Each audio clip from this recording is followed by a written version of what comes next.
আজ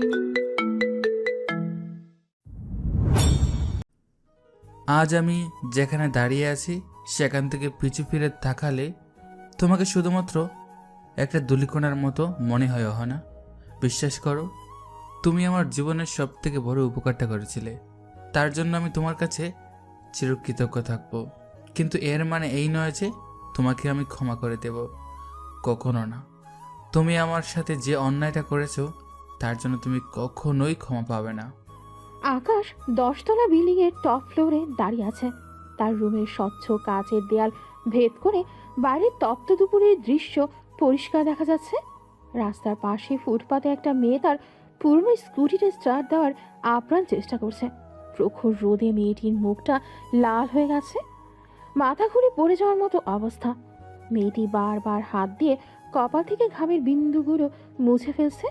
বারবার ব্যর্থ হওয়ার পরেও সে হাল ছাড়ছে না, প্রাণপণ চেষ্টা চালিয়ে যাচ্ছে স্কুটিটাকে সচল করার জন্য। উপর থেকে আকাশ মেয়েটার অসহায়তা দেখে তার ছিলের এক চিলতে হাসি দিল।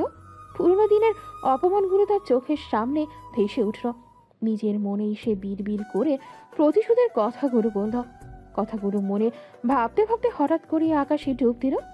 সেন্ট জোসেফ কলেজের গেটের সামনে একটা ঝকঝকে BMW গাড়ি এসে থামলো। গাড়ি থেকে নামলো কলেজের সব থেকে সুন্দরী আর অহংকারী মেয়ে অহনা বিশ্বাস। তার বাবা শহরের নামকরা ব্যবসায়ী। অহনার হাঁটার ভঙ্গি আর দামি পোশাকই বলে দেয় সে সাধারণ কোনো মেয়ে নয়। ঠিক সেই সময় গেট দিয়ে একটা পুরনো ভাঙাচোরা সাইকেল চালিয়ে ভেতরে ঢুকছিল আকাশ। তার পরনে সাধারণ একটা নীল শার্ট আর সস্তার প্যান্ট, পায়ের জুতোটাও বেশ পুরনো। সাইকেলটা পার্কিং এর দিকে নেওয়ার সময় অহনার দামি গাড়ির খুব পাশ দিয়ে গেল। অহনা বিরক্তিতে নাক কুঁচকে ফেলল। সে নিজের দামি পার্সটা সামনে নিয়ে আকাশের দিকে তীব্র ঘৃণার দৃষ্টিতে তাকালো। আই যে মিস্টার, সাইকেলটা কি একটু সাবধানে চালানো যায় না? আমার গাড়িতে যদি একটা আঁচ লাগতো তবে তোমার এই সাইকেল কেন? তোমার পুরো বাড়ি বিক্রি করলো ওই গাড়ির একটা আয়না কেনার টাকা জোগাড় করতে পারতে না। দুঃখিত অহনা, আমি সাবধানেই চালাচ্ছিলাম, কোনো আসল লাগেনি তো। নাম ধরে ডাকার সাহস পেলে কোথায়? আমি কি তোমার লেভেলের মেয়ে? লজ্জা করে না এই ভাঙা সাইকেল নিয়ে আমার সামনে দাঁড়াতে? এই কলেজে তোমার মতো মধ্যবিত্ত বা গরিব ছেলেদের জায়গা হওয়া উচিত নয়। আমাদের ক্লাসের মান সম্মান নষ্ট হচ্ছে তোমাদের মতো লোকদের জন্য। আকাশের ঠোঁটের কোণে একটা রহস্যময় হাসি ফুটে উঠল। কেউ জানতো না যে এই কলেজের ট্রাস্টি বোর্ডের চেয়ারম্যান আসলে আকাশের বাবা। আর আকাশ যে বাড়িতে থাকে সেটার দাম অহরাদের পুরো ব্যবসার সমান। কিন্তু আকাশ চেয়েছিল নিজের পরিচয় বড় হতে আর সত্যিকারের ভালোবাসা খুঁজে পেতে। টাকা বা গাড়ি দিয়ে কি মানুষের সম্মান বিচার করা ঠিক অহনা? আমি তো মনে করি মেধা আর ব্যবহারই আসল। বড় বড় কথা শোনো। মেধা দিয়ে কি পেট ভরে? তুমি কি জানো আমার এই জুতোটার দাম কত? তোমার 1 মাসের পুরো ফ্যামিলি খরচ এটার সমান। আমার আশেপাশে ঘোরার স্বপ্ন দেখা বন্ধ করো। তোমার মতো সাধারণ গরিব ছেলেদের আমি ঘৃণা করি। আমার বয়ফ্রেন্ড হতে হলে স্ট্যাটাস লাগে, টাকা লাগে, যা তোমার 7 জন্মও হবে না। অহনা গটগট করে ক্লাসরুমের দিকে চলে গেল। তার বান্ধবীরা আকাশকে দেখে হাসাহাসি করতে লাগলো। আকাশ চুপচাপ দাঁড়িয়ে রইল। সে মনে মনে ভাবল, অহনা, তুমি আজ যাকে তার সাধারণ পোশাক দিয়ে ঘৃণা করছো, একদিন এই ছেলেটার নিচেই তোমাকে কাজ করতে হবে। সেদিন তোমার এই রূপ আর অহংকার কোথায় থাকবে? আকাশ সাইকেলটা স্ট্যান্ডে রেখে ধীর পায়ে কলেজের লাইব্রেরির দিকে গেল। সে জানতো একদিন সময় বদলাবে, আর সেদিন অহনা বুঝতে পারবে যে সত্যিকারের হীরা চেনার চোখ তার ছিল না। সেই দিনের পর থেকে অহনা আর আকাশের মধ্যে একটা অদৃশ্য লড়াই শুরু হয়ে গেল। ক্লাসে বা করিডোরে দেখা হলেই অহনা কোনো না কোনো ছুতোয় আকাশকে কথা শোনাতো, কিন্তু আকাশ সবসময় শান্ত থাকতো। আকাশের এই নীরবতা অহনাকে আরো বেশি রাগিয়ে দিত। তবে ভাগ্যের খেলা অন্যরকম ছিল। কলেজের অ্যানুয়াল ফাংশনের আগে সব স্টুডেন্টসদের একটা গ্রুপ প্রজেক্ট দেওয়া হলো, আর কপাল গুনে অহনার গ্রুপ লিডার হলো আকাশ। কলেজের লাইব্রেরিতে প্রজেক্টরের কাজ করছিল আকাশ আর অহনা। হঠাৎ লোডশেডিংয়ে পুরো ঘর অন্ধকার হয়ে গেল।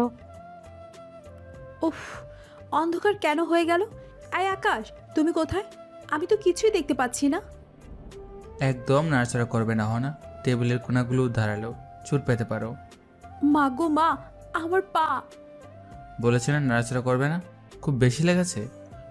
তুমি আমার গায়ে হাত দিলে কোন সাহসে? তুমি কি অন্ধকারে সুযোগ নিচ্ছ? সুযোগ আমি নিচ্ছি না, অহনা, তুমি নিতে বাধ্য করছো। পরে গিয়ে হার বাংলে কি তোমার আভিজাত্য রক্ষা হতো? চুপচাপ এখানে দাঁড়িয়ে থাকো, আমি ফোন দিয়ে আলো জেলে বাইরে যাওয়ার ব্যবস্থা করছি। তোমার টেস্ট তো দিন দিন বাড়ছে আকাশ। ভুলে যেও না তুমি কার সাথে কথা বলছো। তোমার মতো একটা সাধারণ ছেলের হাতে আমার হাত ভাবাই যায় না। আমি আমার গ্রুপ মেম্বারের সাথে কথা বলছি। এখন ইগো পাশে রেখে চলো বাইরে যাই। বাইরে অনেক জোরে বৃষ্টি শুরু হয়েছে। তারা লাইব্রেরি থেকে বেরিয়ে কলেজের বারান্দায় এসে দাঁড়ালো। বাইরে তখন ঝুম বৃষ্টি হচ্ছে। দূর, ড্রাইভার ফোন ধরছে না কেন? এই বৃষ্টিতে আমার দামি স্যান্ডেল ভিজে একদম নষ্ট হয়ে যাবে। উফ, আমার জীবনটাই কেন এমন জঘন্য। স্যান্ডেল নষ্ট হবে বলে এত আফসোস করছো কেন? একবার বৃষ্টির দিকে তাকিয়ে দেখো না, কত সুন্দর লাগছে আকাশটা। তোমার কাছে সুন্দর লাগবেই আকাশ। যার কিছু হারানোর ভয় নেই তার কাছে সবই সুন্দর। আমার মতো রাজকীয় জীবন থাকলে বুঝতে কাদা আর বৃষ্টি কতটা বিরক্তকর। টাকা থাকলেই কি বৃষ্টি উপভোগ করার ক্ষমতা হারিয়ে যায়? চলো তোমাকে তোমার বাড়ি পর্যন্ত পৌঁছে দেই। কিসে? তোমার ওই ভাঙা সাইকেলে? লোকে দেখলে হাসবে, বলবে অহনা বিশ্বাস শেষ পর্যন্ত কিনা একটা সাইকেলে করে বাড়ি ফিরেছে। আমার মান সম্মান বলে কিছু থাকবে না। লোকে তো অনেক কিছুই বলে অহনা। লোকে এটাও বলে যে অহনা বিশ্বাস খুব অহংকারী আর একরোকা। কিন্তু আমি তো আজ দেখলাম তুমি অন্ধকারকে খুব ভয় পাও। তার মানে তোমার ভিতরে একটা ছোট শিশু আছে যে সবসময় একটু আশ্রয় খোঁজে। তুমি এসব কি আবল তুবল বলছো আকাশ? আমায় নিয়ে ভাবার অধিকার কে দিল তোমায়? সত্য বলছি। এখন বৃষ্টিতে ভিজতে ভিজতে সাইকেলের পেছনে যাবে, নাকি এখানে একা একা সারা রাত দাঁড়িয়ে থাকবে, সিদ্ধান্ত তোমার। ঠিক আছে চলো, কিন্তু সাবধানে। কলেজের কেউ যেন না দেখে, দেখলে তোমার খবর আছে। সাইকেলের পেছনে বসে অহনা বেশ ভয় নিয়ে আকাশের কাঁধ ধরল। আয় আকাশ, একদম সাবধানে চালাও, আমি কিন্তু পড়ে যাব। শক্ত করে ধরো। আমার কাঠটা তো দামি কোনো গাড়ির আরামদায়ক সিট নয়, যে কোনো সময় পড়ে যেতে পারো। তুমি খুব খারাপ আকাশ, সারাক্ষণ আমাকে খোঁচা দিয়ে কথা শোনাও। আচ্ছা, তুমি কি সত্যি আমাকে ঘৃণা করো? আমি ঘৃণা করলে তোমাকে এই বৃষ্টিতে পৌঁছে দিতাম না, না। আমি শুধু অবাক হই তোমার এই কঠোর মুখোশটার নিচে কত সুন্দর একটা নরম মন লুকিয়ে আছে সেটা ভেবে। আমি আসলে জন্ম থেকে এমন না আকাশ। চারপাশের মানুষ আর এই সমাজ আমাকে এমন বানিয়ে দিয়েছে। সবাই শুধু আমার বাবার টাকা দেখে, আমাকে কেউ মন থেকে বোঝার চেষ্টা করে না।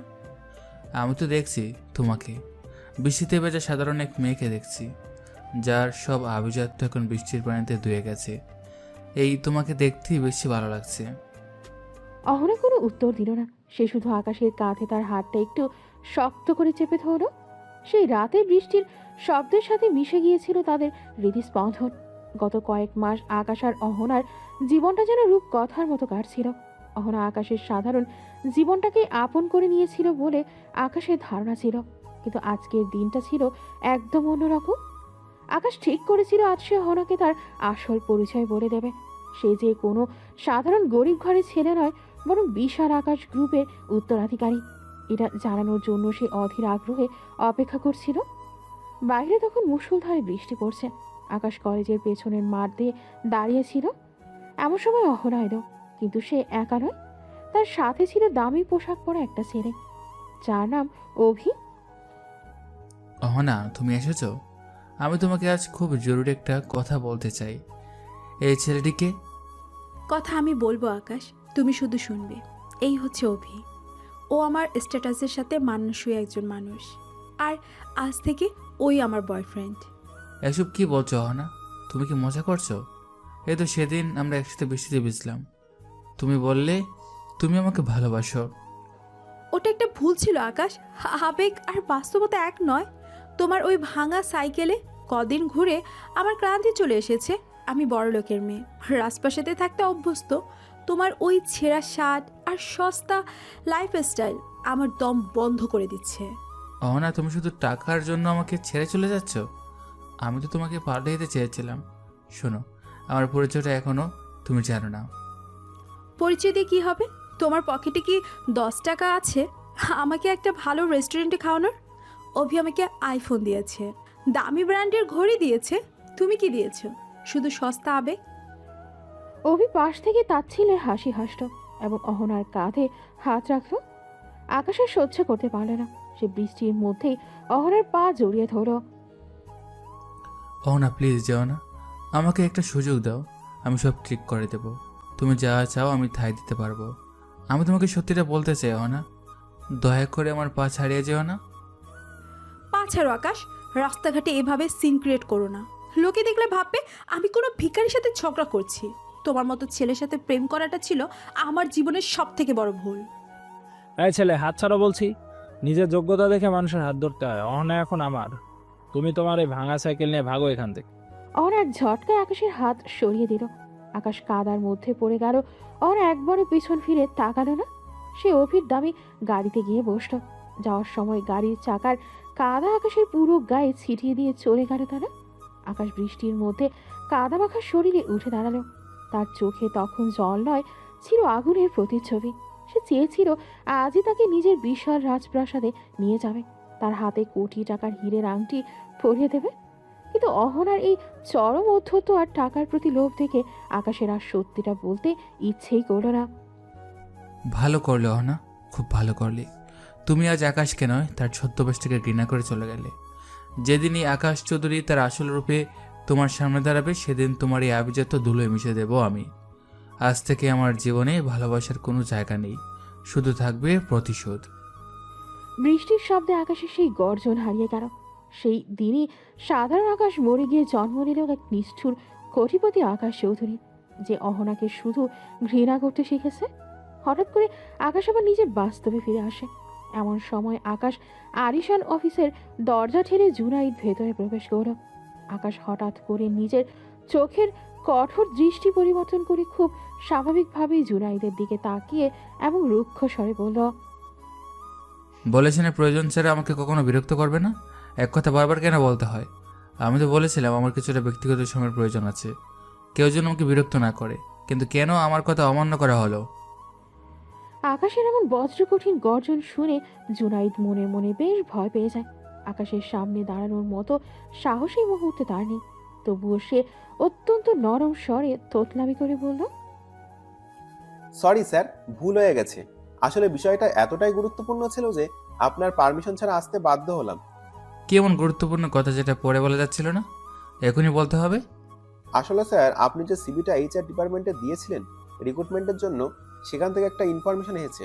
সিভিতে যে কোয়ালিফিকেশন দেওয়া আছে তা আমাদের ভ্যাকান্সি সার্কুলারের রিক্রুটমেন্টের সঙ্গে একদমই ম্যাচ করছে না। অথচ যে পোস্টের জন্য আপনি তাকে রিক্রুটমেন্ট করেছেন, সেই পার্সোনাল অ্যাসিস্ট্যান্টের পজিশনটা আমাদের কোম্পানির জন্য অত্যন্ত গুরুত্বপূর্ণ। এইচআর হেড থেকে মেসেজ এসেছে যে একজন অযোগ্য প্রার্থীকে যদি এই পজিশনটা দেওয়া হয়, তবে সেটা প্রতিষ্ঠানের জন্য মোটেও ভালো হবে না। কে এই কথাটি বলেছে? Who is this guy? I want his resignation letter after 30 minutes on my table. আকাশের চিৎকার এতটাই জোরে ছিল যে মনে হলো পুরো বিল্ডিংটাই কেঁপে উঠল। জুনাইদ ভয়ে কাঁপতে শুরু করলো, কারণ আকাশ সচরাচর তার কর্মীদের সঙ্গে এমন অভদ্র ব্যবহার করে না। কিন্তু আজ তাকে দেখে মনে হচ্ছে সে কাউকে ছিঁড়ে ফেলবে। জুনাইদের কণ্ঠরোধ হয়ে যায় ভয়ে। আকাশ কয়েকবার গভীর নিঃশ্বাস নিয়ে নিজেকে শান্ত করার আপ্রাণ চেষ্টা করল। এরপর সে পুনরায় গম্ভীর ও ভারী গলায় বলে উঠল, আমি দেখতে চাই আমার সেই শুভাকাঙ্ক্ষীকে, যে আমার থেকেও বেশি আমার ভালো মন্দ পাওয়া শুরু করেছে। তোমরা কি মনে করো আমি নিজের ভালো নিজে বুঝি না? আমি যদি সিদ্ধান্ত নিতে ভুল করতাম, তবে একা পরিশ্রম আর বুদ্ধিতে এই কোম্পানিকে আজ এই পর্যন্ত নিয়ে আসতে পারতাম না। এখন কি আমার কোনো কাজ করার আগে তোমাদের মতো কর্মীদের থেকে পারমিশন নিতে হবে? আকাশের রুদ্রমূর্তি দেখে জুনাইদার এক মুহূর্তও সেখানে দাঁড়ানোর সাহস পেল না। সে দ্রুত মাথা নিচু করে রুম থেকে বেরিয়ে গেল। জুনাইদ চলে যাওয়ার পর আকাশ আবার জানালার ধারে গিয়ে দাঁড়ালো। তার নির্দেশে কোনো প্রকার পরীক্ষা বা ইন্টারভিউ ছাড়াই অহনা বিশ্বাসের সিভিটা গ্রান্টেড করা হলো। আকাশ ফার্মাসিউটিক্যালসের ওনারের পার্সোনাল অ্যাসিস্ট্যান্ট হিসেবে তাকে নিয়োগের অফার লেটার পাঠিয়ে দেওয়া হলো। এদিকে খবরটা পাওয়া মাত্রই অহনা আর তার পুরো পরিবারের মুখে দীর্ঘদিনের মলিনতা কেটে হাসির ঝিলিক ফুটে উঠল। অহনাদের আর্থিক অবস্থা এখন এতটাই শোচনীয় যে দুবেলা খাবার জোগাড় করাও দায় হয়ে পড়েছে। এই অবস্থায় আকাশ ফার্মাসিউটিক্যালসের মতো বড় কোম্পানিতে চাকরি হওয়াটা তাদের কাছে স্বপ্নের মতো। বড় কোনো পরীক্ষা বা ইন্টারভিউ ছাড়াই কিভাবে এত বড় পজিশনে চাকরিটা হয়ে গেল তা নিয়ে অহনা বা তার পরিবার একবারও ভাবল না। অভাবের তাড়নায় তারা এটাকে কেবলই ভাগ্যের মোড় বলে মেনে নিল। তারা জানতো না এই চাকরির নিয়োগপত্র আসলে অহনার জীবনের সব থেকে বড় ঝড়ের পূর্বাভাস। সকালে মিষ্টি রোদ শহর জুড়ে ছড়িয়ে পড়েছে, কিন্তু অহনার মনে আজ রাজ্যের উৎকণ্ঠা আর উত্তেজনা। আজ তার জয়নিং ডে। মধ্যবিত্ত অভাবী পরিবারের বড় মেয়ে হিসেবে তার উপর পাহাড় সম দায়িত্ব। কোনো মতে নিজের সাধারণ সুতির সালোয়ার কামিজটা ইস্ত্রি করে চুলে একটা পরিপাটি খোপা বেঁধে সে রওনা হলো আকাশ ফার্মাসিউটিক্যালসের বিশাল কর্পোরেট অফিসের দিকে। অফিসের বিশাল কাচের গেট আর জাঁকজমক দেখে অহনার বুকের ভেতরটা দুরু দুরু কাঁপছে। সে ভাবতেই পারছে না ভাগ্যের কি অসীম কৃপায় সে এখানে পার্সোনাল অ্যাসিস্ট্যান্ট হিসেবে সুযোগ পেয়েছে। কাঁপা কাঁপা পায়ে সে রিসিপশনে গিয়ে দাঁড়ালো। আসসালামু আলাইকুম, আমি অহনা বিশ্বাস। আজ আমার জয়নিং ডে ছিল। আমাকে পিএ পজিশনের জন্য আসতে বলা হয়েছে। রিসিপশনিস্ট মেয়েটি অহনার আপাত মস্তক একবার মেপে নিল। তার চোখে কিছুটা বিস্ময়, কারণ এই পজিশনে সাধারণত অনেক হাই প্রোফাইল কাউকে দেখা যায়। মেয়েটি ফোন রেখে অত্যন্ত পেশাদার হাসিতে জবাব দিল, জি ম্যাম, আমরা আপনার জন্যই অপেক্ষা করছিলাম। আপনি কাইন্ডলি পাশের ওয়েটিং রুমে গিয়ে বসুন। আমাদের এইচআর থেকে একজন এসে আপনার সাথে দেখা করবেন।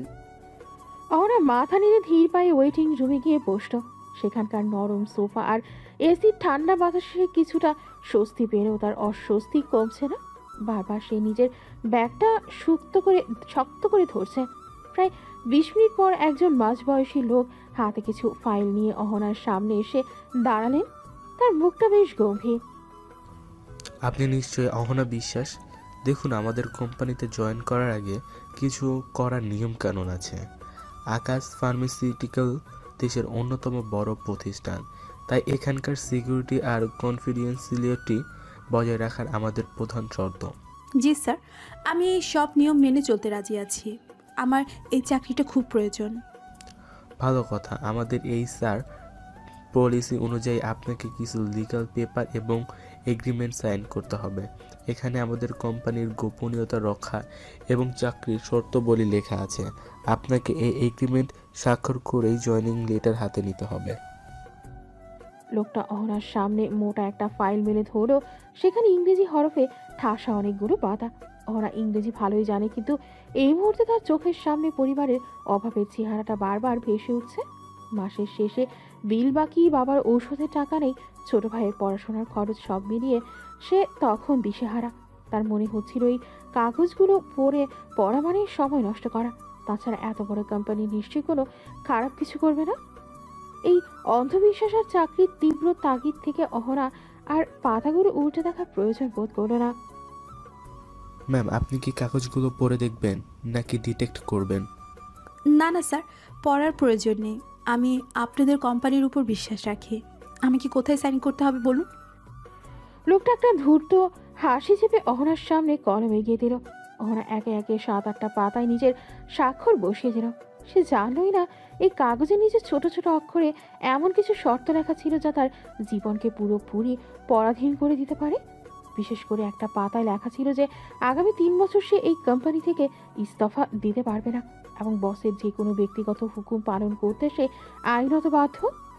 সাইন শেষ হওয়ার পর লোকটা ফাইলটা টেনে নিল। কংগ্রাচুলেশনস ম্যাম, আপনার জয়েনিং ফর্মালিটি সম্পন্ন হয়েছে। এখন আপনি ওপরের তলায় যেতে পারেন। আপনার বসের কেবিন 10 তলায়। জুনায়েদ সাহেব আপনাকে গাইড করবেন। অহনা এক বুক স্বস্তি নিয়ে লিফটের দিকে এগিয়ে গেল। লিফটে উঠে আয়নায় নিজের চেহারাটা দেখে সে নিজেকেই সান্ত্বনা দিল যে যাই হোক, একটা ভালো চাকরি তো হলো।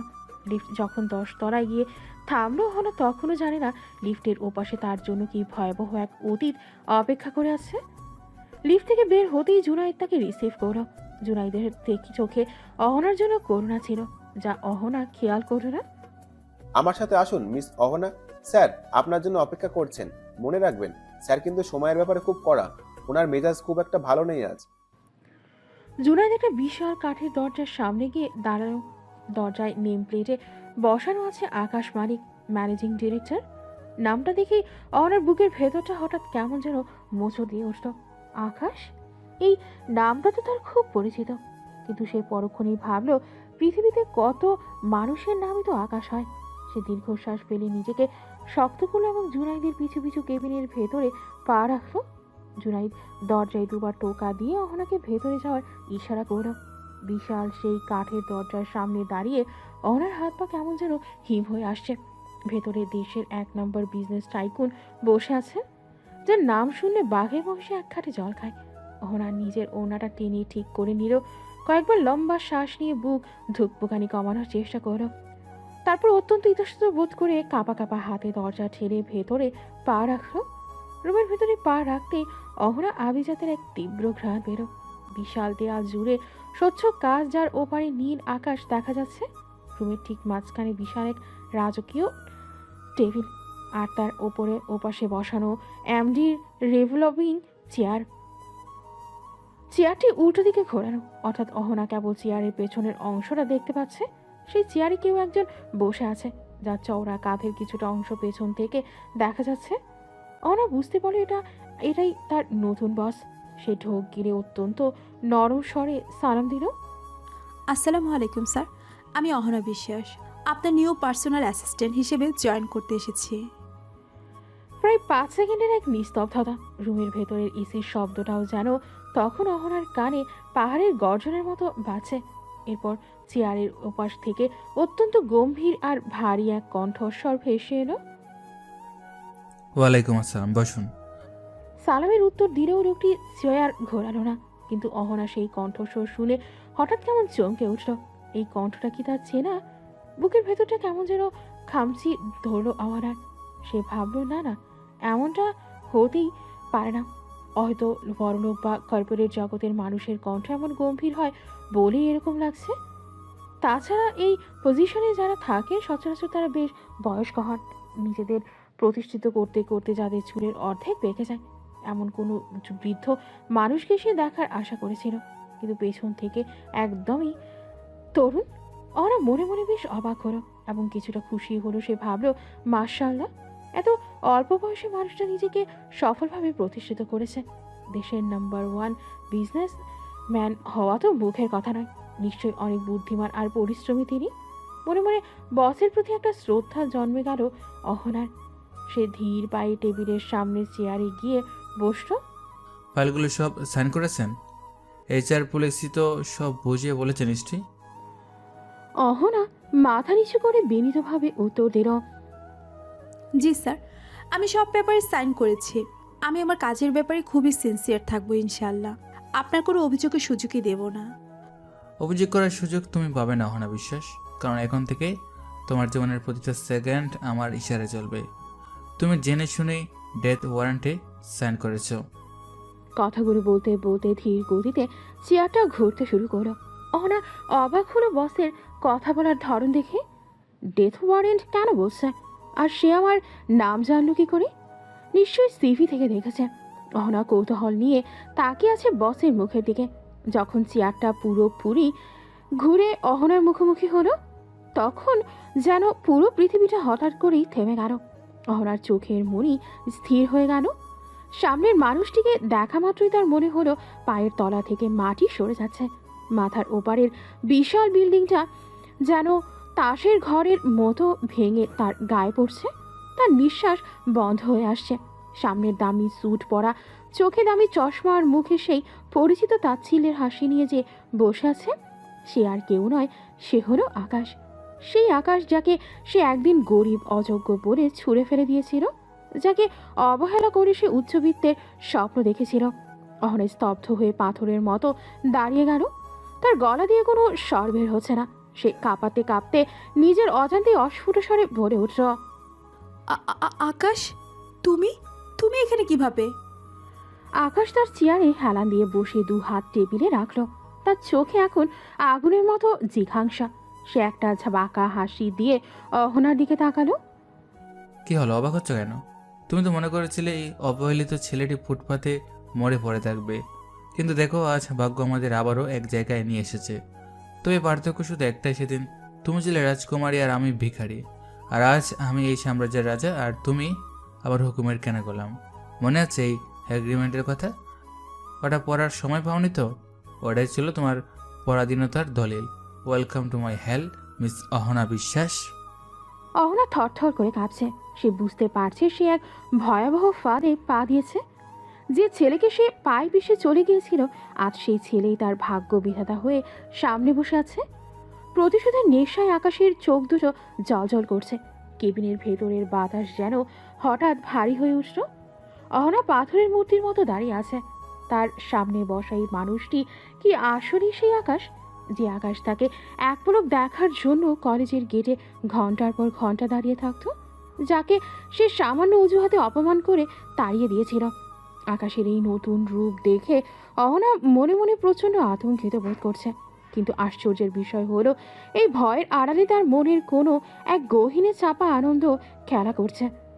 আকাশ আজ সফল, তার আকাশ আজ দেশের সেরা ধনী। কিন্তু সেই আনন্দের রেশ বেশিক্ষণ টিকল না আকাশের মুখের বিষাক্ত হাসিতে। আকাশ তার রিভলভিং চেয়ারে হেলান দিয়ে বসল। তার চোখে মুখে এখন চরম ঔদ্ধত্য। কি হলো, কথা বলছো না কেন? আকাশ, আমি স্যার। আকাশের গর্জনে অহনা কেঁপে উঠল। সে মাথা নিচু করে রইল। এখানে আমি তোমার আকাশ নই, আমি এই সাম্রাজ্যের মালিক। আমাকে স্যার বলে সম্বোধন করবে, মনে থাকবে? জি স্যার। আকাশ একটা বাঁকা হাসি দিল। সে ডেস্কে থেকে একটা পেন ড্রাইভ নিয়ে টেবিলের উপর ছুঁড়ে মারল। পেন ড্রাইভটা সশব্দে অহনার সামনে পড়ল। ওটা তোলো। অহনা কাপা হাতে পেন ড্রাইভটা তুলল। আকাশ এবার উঠে দাঁড়ালো। সে ধীর পায়ে অহনার চারপাশ দিয়ে ঘুরতে লাগলো, যেন কোনো শিকারীকে দেখছে, এক হিংস্র শিকারী। অবাক হচ্ছ? একটু। কেন? তুমি এত বড় জায়গায় ভাবিনি। ভেবেছিলে পচে মরবো? না, তা নয়। তবে কি, গরিবের আবার সাফল্য কি, এটাই তো ভাবতে। আমি খুশি হয়েছি আকাশ, মানে স্যার। খুশি? আকাশের অট্ট হাসিতে পুরো রুম গম গম করে উঠল। সেই হাসিতে কোনো আনন্দ ছিল না, ছিল কেবল তীব্র ঘৃণা। সে হাসি থামিয়ে হঠাৎ গম্ভীর হয়ে গেল। অহনার একদম কানের কাছে মুখ নিয়ে ফিস ফিস করে বলল, তোমার এই মিথ্যা অভিনয় বন্ধ করো। এটা সত্যি। সেদিন কোথায় ছিল এই খুশি? আমি নিরুপায় ছিলাম। তুমি লোভী ছিলে। না। হ্যাঁ, তুমি টাকা চেয়েছিলে, স্ট্যাটাস চেয়েছিলে। আজ সব আছে আমার, কিন্তু তোমার জন্য নয়। আকাশ টেবিলের উপর রাখা কফির মগটা হাতে নিল। কফিটা তখনও বেশ গরম। সে মগটা নিয়ে জানালার দিকে ফিরে তাকালো। জানো না আমার এই এক একটা স্যুটের দাম কত? জানি না। তোমার বাবার সারা জীবনের উপার্জনের সমান। অহনা অপমানিত বোধ করল। তার চোখের কোণে পানি চলে এলো। আকাশের এই অধ্যত্ত তাকে পুড়িয়ে মারছে। কেন এমন করছো? মজা পাচ্ছি। আমাকে অপমান করে? হ্যাঁ, তোমাকে তিলে তিলে ছুটো হওয়াতে থেকে খুব শান্তি পাচ্ছি। আমি চাকরিটা করব না। ইস্তফা দেবে? হ্যাঁ। অ্যাগ্রিমেন্ট করেছিলে? অহনার বুকটা ধক করে উঠল। সেই 7-8 পাতার এগ্রিমেন্ট, সে তো কিছুই পড়েনি। 3 বছর। মানে? 3 বছর তুমি এর চাকরি ছাড়তে পারবে না। কেন? চাইলে 1 কোটি টাকা জরিমানা আছে তোমার। এটা অন্যায়। এটা বিজনেস। আকাশ হঠাৎ তার কফির মগ থেকে কিছুটা কফি মেঝেতে ঢেলে দিল। দামি কার্পেটের ওপর কালচে দাগ পড়ে গেল। সে তাচ্ছিল্যের দৃষ্টিতে অহনার দিকে তাকালো। যাও, টিস্যু নিয়ে এসো। কি? মেজে পরিষ্কার করো। আমি আপনার পিয়ে, ক্লিনার নই। আমার পেয়ে মানে আমার হুকুমের গোলাম। পরিষ্কার করো। অহনা অপমানে স্তব্ধ হয়ে দাঁড়িয়ে রইল। তার চোখ দিয়ে অঝরে পানি পড়ছে। আকাশ তার দিকে তাকিয়ে একটা বিজয়ের হাসি হাসল। সে টেবিলের ওপর রাখা একটা বেল টিপতেই জুনাইদ ভেতরে আসলো। জুনায়েদ, জি স্যার। একে একটা মোচার কাপড় দাও। আজ থেকে এই কেবিনের মেজে পরিষ্কার রাখা এর প্রথম দায়িত্ব। স্যার, কিন্তু উনি তো। যা বলেছি করো। জুনাইদ ইতস্তত করে একটা কাপড় অহনার দিকে এগিয়ে দিল। অহনা কাঁপতে কাঁপতে কাপড়টা হাতে নিল। সে বুঝতে পারলো আকাশ তাকে শুধু কাজ করাতেই এইখানে এনে আনিনি, তাকে চরমভাবে ছোট করতে গিয়েই ছক সাজিয়েছে। সে নিচু হয়ে মেঝেতে বসে কফির দাগ পরিষ্কার করতে লাগলো। আকাশ তার মাথার ওপর দাঁড়িয়ে রাজকীয় ভঙ্গিতে কফিতে চুমুক দিল। কেমন লাগছে অহনা বিশ্বাস? উপর থেকে নিচে নামতে কেমন লাগে? খুব কষ্ট হচ্ছে। এটা তো মাত্র শুরু। আমার সাথে কাটানো প্রতিটা অপমানের হিসাব আমি কড়াই ঘন্টায় বুঝে নেব। আকাশ এবার নিজের জুতোটা অহনের কাপড়ের সামনে বাড়িয়ে দিল। জুতে কফি লেগেছে, পরিষ্কার করো। অহনা এবার আকাশের দিকে মাথা তুলে তাকালো। তার চোখে তখন রাজ্যের বিস্ময় আর কষ্ট। আকাশ কি সত্যি এতটা পাষাণ হয়ে গেছে, নাকি এই পাষাণ হৃদয়ের নিচে কোথাও সেই পুরনো আকাশ লুকিয়ে আছে? কেবিনের মেঝে পরিষ্কার শেষ হতেই অহনা ভেবেছিল হয়তো আকাশ তাকে একটু নিঃশ্বাস ফেলার সুযোগ দেবে, কিন্তু সে ভুল ছিল। আকাশের প্রতিশোধের ক্ষুধা যেন কেবল বাড়তে শুরু করেছে। আকাশ তার টেবিলের ওপর রাখা একটা বিশাল স্তূপের দিকে ইশারা করল। সেখানে অন্তত 15 থেকে 20টা মোটা ফাইল রাখা। ওগুলো তোলো। জি। ফাইলগুলো তোলো বলছি, কানে কম শোনো।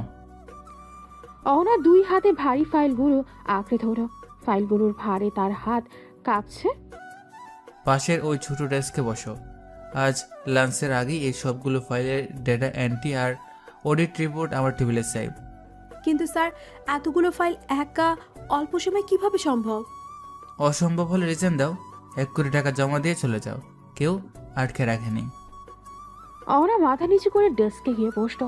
শুরু হলো তার উপর মানসিক নির্যাতনের এক দীর্ঘ অধ্যায়। ফাইলের ছোট ছোট লেখাগুলো পড়তে পড়তে অহনার চোখে ধাঁধা লেগে যাচ্ছে। প্রখর রোদে স্কুটি নিয়ে ছোটাছুটি করার ক্লান্তি আর সকাল থেকে কিছু না খাওয়ার দুর্বলতা তাকে গ্রাস করছে। কিন্তু আকাশের কোনো ভ্রুক্ষেপ নেই। সে নিজের ল্যাপটপে কাজ করছে আর মাঝে মধ্যে আর চোখে অহনার কষ্ট দেখছে। কফি। জি। 1 কাপ ব্ল্যাক কফি বানিয়ে আনো, চিনি ছাড়া। কফি যেন একদম গরম থাকে, 1 ডিগ্রি কম হলে ফেলে দেব। অহনা ফাইল রেখে দৌড়ে গেল কফি বানাতে। কফি নিয়ে আসার পর আকাশ এক চুমুক দিয়েই মগটা টেবিলের ওপর সশব্দে নামিয়ে রাখলো। কিছুটা কফি ছিটকে অহনার হাতের ওপর পড়ল।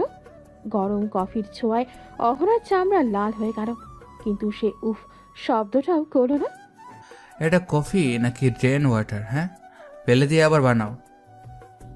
সরি স্যার, আমি এক্ষুনি পাল্টে আনছি। আর শোনো, কফি আনতে গিয়ে যেন ফাইলের কাজে দেরি না হয়। দেরি হলে আজ রাত 10টা পর্যন্ত এই অফিসে বসে থাকতে হবে, মনে রেখো। দুপুর গড়িয়ে বিকেল হলো। অফিসের অন্য কর্মীরা লাঞ্চ ব্রেকে গেল, হাসি ঠাট্টা করে ফিরেও এলো, কিন্তু অহনার কপালে এক ঢোক পানিও জুটল না। খিদের জ্বালায় তার পেট ছুঁই ছুঁই করছে, মাথাটা ঝিমঝিম করছে। বারবার তার চোখের সামনে বাবার অসুস্থ মুখটা ভেসে উঠছে। এই চাকরিটা তাকে বাঁচিয়ে রাখতেই হবে। অহনা যখন একটা ফাইলের হিসাব মেলাতে ব্যস্ত, ঠিক তখন আকাশ তার পেছনে এসে দাঁড়ালো। এবেসে দেখো। কোন পেজ স্যার? এই যে এখানে। এই ক্যালকুলেশনটা ভুল কেন? স্যার, এটা তো ঠিক আছে মনে হচ্ছে। মনে হচ্ছে মানে কি? এটা কি তোমার বাড়ির রান্নাঘর যে মনে হওয়ার ওপর চলবে? এটা একটা $multi-million কোম্পানি। তোমার 1 পয়সার ভুলের জন্য আমার ক্ষয়ক্ষতি হতে পারে, ধারণা আছে? আমি অত্যন্ত দুঃখিত স্যার, আমি ঠিক করে দিচ্ছি। দুঃখিত দিয়ে পেট ভরে না হয় না। তোমার এই অযোগ্যতা আর আলসেমি আমি সহ্য করবো না। তোমার মতো নিচ স্তরের মেয়েদের দিয়ে আসলে ফাইল চেক হয় না। তোমাদের কাজ হলো থালা বাসন মাজা। অহনার 2 চোখ বেয়ে টপ টপ করে পানি ঝরে ফাইলের কাগজের ওপর পড়ল। চোখের পানিতে কালি লেপটে যেতে লাগলো। আকাশ সেটা দেখে আরো উত্তেজিত হয়ে উঠল। ও, এখন কি নেকাম শুরু হলো? চোখের পানি ফেলে সিম্পেথি গেইন করতে চাইছো? এই নাটক অন্য কোথাও দেখাও। যাও, ফাইল নষ্ট করলে কেন? আমি ইচ্ছে করে করিনি স্যার, আমি খুব টায়ার্ড, সকাল থেকে কিচ্ছু খাইনি। সেটা কি আমার সমস্যা? আমি কি তোমাকে না খেয়ে থাকতে বলেছি? তোমার ড্রামা বন্ধ করো, এই ফাইলটা আবার নতুন করে রেডি করো, পুরোটা। স্যার, এখন তো প্রায় 5টা বাজে, পুরো ফাইল আবার লিখতে গেলে অনেক রাত হবে। বাসায় মা চিন্তা করবে। মা চিন্তা করবে? হাহ, যখন আমার সাথে প্রেম করতে তখন তো রাত বিরাতে ফোন দিয়ে কথা বলতে, মায়ের চিন্তার কথা মনে পড়তো না? তখন তো বড় বড় স্বপ্ন দেখতে। এখন কষ্ট হচ্ছে কেন? আকাশ ডেস্কে রাখা পানির গ্লাসটা নিয়ে এক চুমুক খেলো এবং বাকি পানিটুকু অহনার ফাইলের ওপর ঢেলে দিল। অহনার গত 4 ঘন্টার পরিশ্রম এক মুহূর্তেই পানিতে ভিজে একাকার হয়ে গেল। এখন নতুন করে করো, রাত যতই হোক কাজ শেষ না করে এই রুম থেকে বের হতে পারবে না। জুনাদকে বলে দিচ্ছি বাড়ি থেকে যেন লক করে দেয়। আকাশ, তুমি কি মানুষ নাও? এতটা নিষ্ঠুর কিভাবে হলে? আকাশ অহনার খুব কাছে ঝুঁকে এসে বলে, তুমি তো আমার মানুষ থেকে জানোয়ার বানিয়েছ অহনা। মনে নেই সেই বৃষ্টির রাত যখন আমি তোমার পায়ে ধরে কেঁদেছিলাম? তুমি তখন আমায় লাথি মেরে সরিয়ে দিয়েছিলে। আজ আমি সেই লাথির প্রতিদান দিচ্ছি। Enjoy your work. আকাশ বাঁকা হাসি দিয়ে কেবিন থেকে বেরিয়ে গেল। যাওয়ার সময় ধরাম করে দরজাটা আটকে দিল। অহনা একা সেই বিশাল নিস্তব্ধ রুমে ডুকরে কেঁদে উঠল।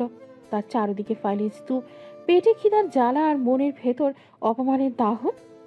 সে ভেজা কাপড়গুলো হাতে নিয়ে কাঁপতে কাঁপতে আবার লিখতে শুরু করল। বাইরে তখন অন্ধকার নামতে শুরু করেছে। অহনার মনে হতে লাগলো এই অন্ধকার যেন কোনোদিন শেষ হবে না। আকাশ যখন কেবিন থেকে বেরিয়ে করিডোর দিয়ে গটগট করে হেঁটে যাচ্ছিল, ঠিক তখনই তার সামনে এসে দাঁড়ালো রিয়া। রিয়া এই কোম্পানির মার্কেটিং হেড। তাকে বলা হয় এই অফিসের সব থেকে স্মার্ট এবং গ্ল্যামারাস লেডি। মুখে মেকআপের পুরো আস্তরণ, গায়ে ওয়ালকট দামি পারফিউমের ঘ্রাণ, আর পরনে একদম আধুনিক আর্টশার্ট পোশাক। নিজেকে সে সবসময় ময়দা সুন্দরীর মতো সাজিয়ে রাখে যাতে আকাশের নজরে আসা যায়। আকাশকে নিজের জালে ফাঁসানোর আর তার সম্পত্তি ভোগ করার একটা গোপন চেষ্টা সে দীর্ঘদিন ধরে চালিয়ে যাচ্ছে। হাই আকাশ, হাই স্যার। আপনি কি কফি ব্রেক নিতে যাচ্ছেন? আমি কি সাথে জয়েন করতে পারি? আকাশ রিয়ার দিকে একবার আর চোখে তাকালো। তার চোখে রিয়াকে দেখে কোনো আগ্রহ তো দূরে থাক, বরং বিরক্তি ফুটে উঠল। আকাশ নির্লিপ্ত গলায় জবাব দিল, আমি বিজি আছি রিয়া, পরে কথা হবে। ওহ কাম অন স্যার, সারাদিন কত কাজ করেন, একটু রিল্যাক্স তো দরকার। আমি কি আপনার কেবিনে আসতে পারি? কিছু ইম্পর্টেন্ট ফাইল নিয়ে ডিসকাস করার ছিল। প্রয়োজন হলে আমি ডেকে নেব। এখন সরো, আমার কাজ আছে। আকাশ রিয়ার পাশ কাটিয়ে দ্রুত চলে গেল। রিয়ার মুখটা অপমানে আর রাগে লাল হয়ে গেল। সে দাঁড়িয়ে দাঁড়িয়ে আকাশের যাওয়ার দিকে তাকিয়ে রইল। রিয়া মনে মনে গজগজ করতে লাগলো আকাশ কেন তাকে বারবার ইগনোর করে। সে এত সুন্দরী, এত স্টাইলিশ, তবু আকাশের মন কেন গলে না? তার রাগটা তখনও আরও বেড়ে গেল যখন সে কাচের দেয়ালের ওপাশ দিয়ে ভেতরের দৃশ্যটা দেখল।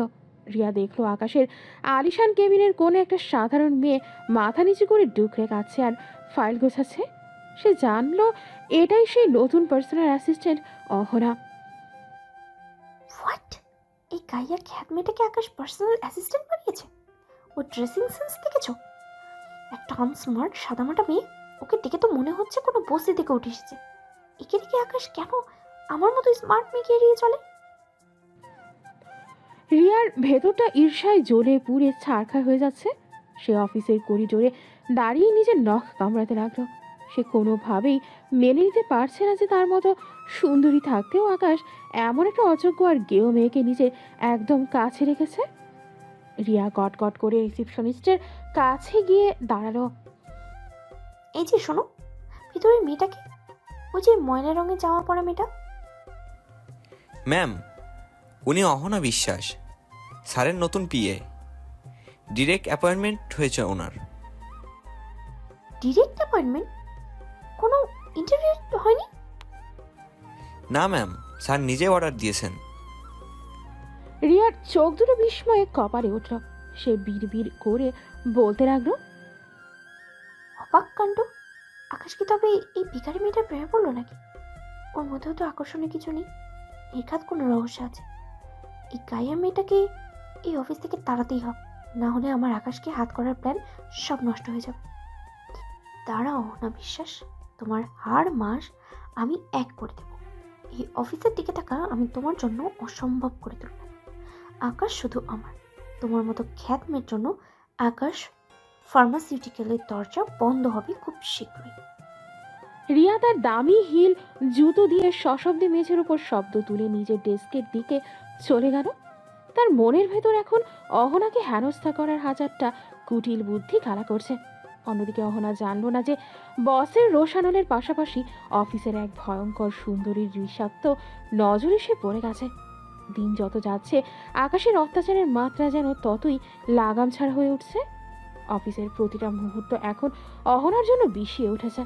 আকাশ যেন ঠিক করেছে সে অহনাকে মানসিকভাবে এমন এক জায়গায় নিয়ে যাবে যেখানে মৃত্যু ছাড়া আর কোনো মুক্তি থাকবে না। প্রতিদিন সকালে অফিসে ঢোকার পর থেকেই শুরু হয় হুকুমের বন্যা।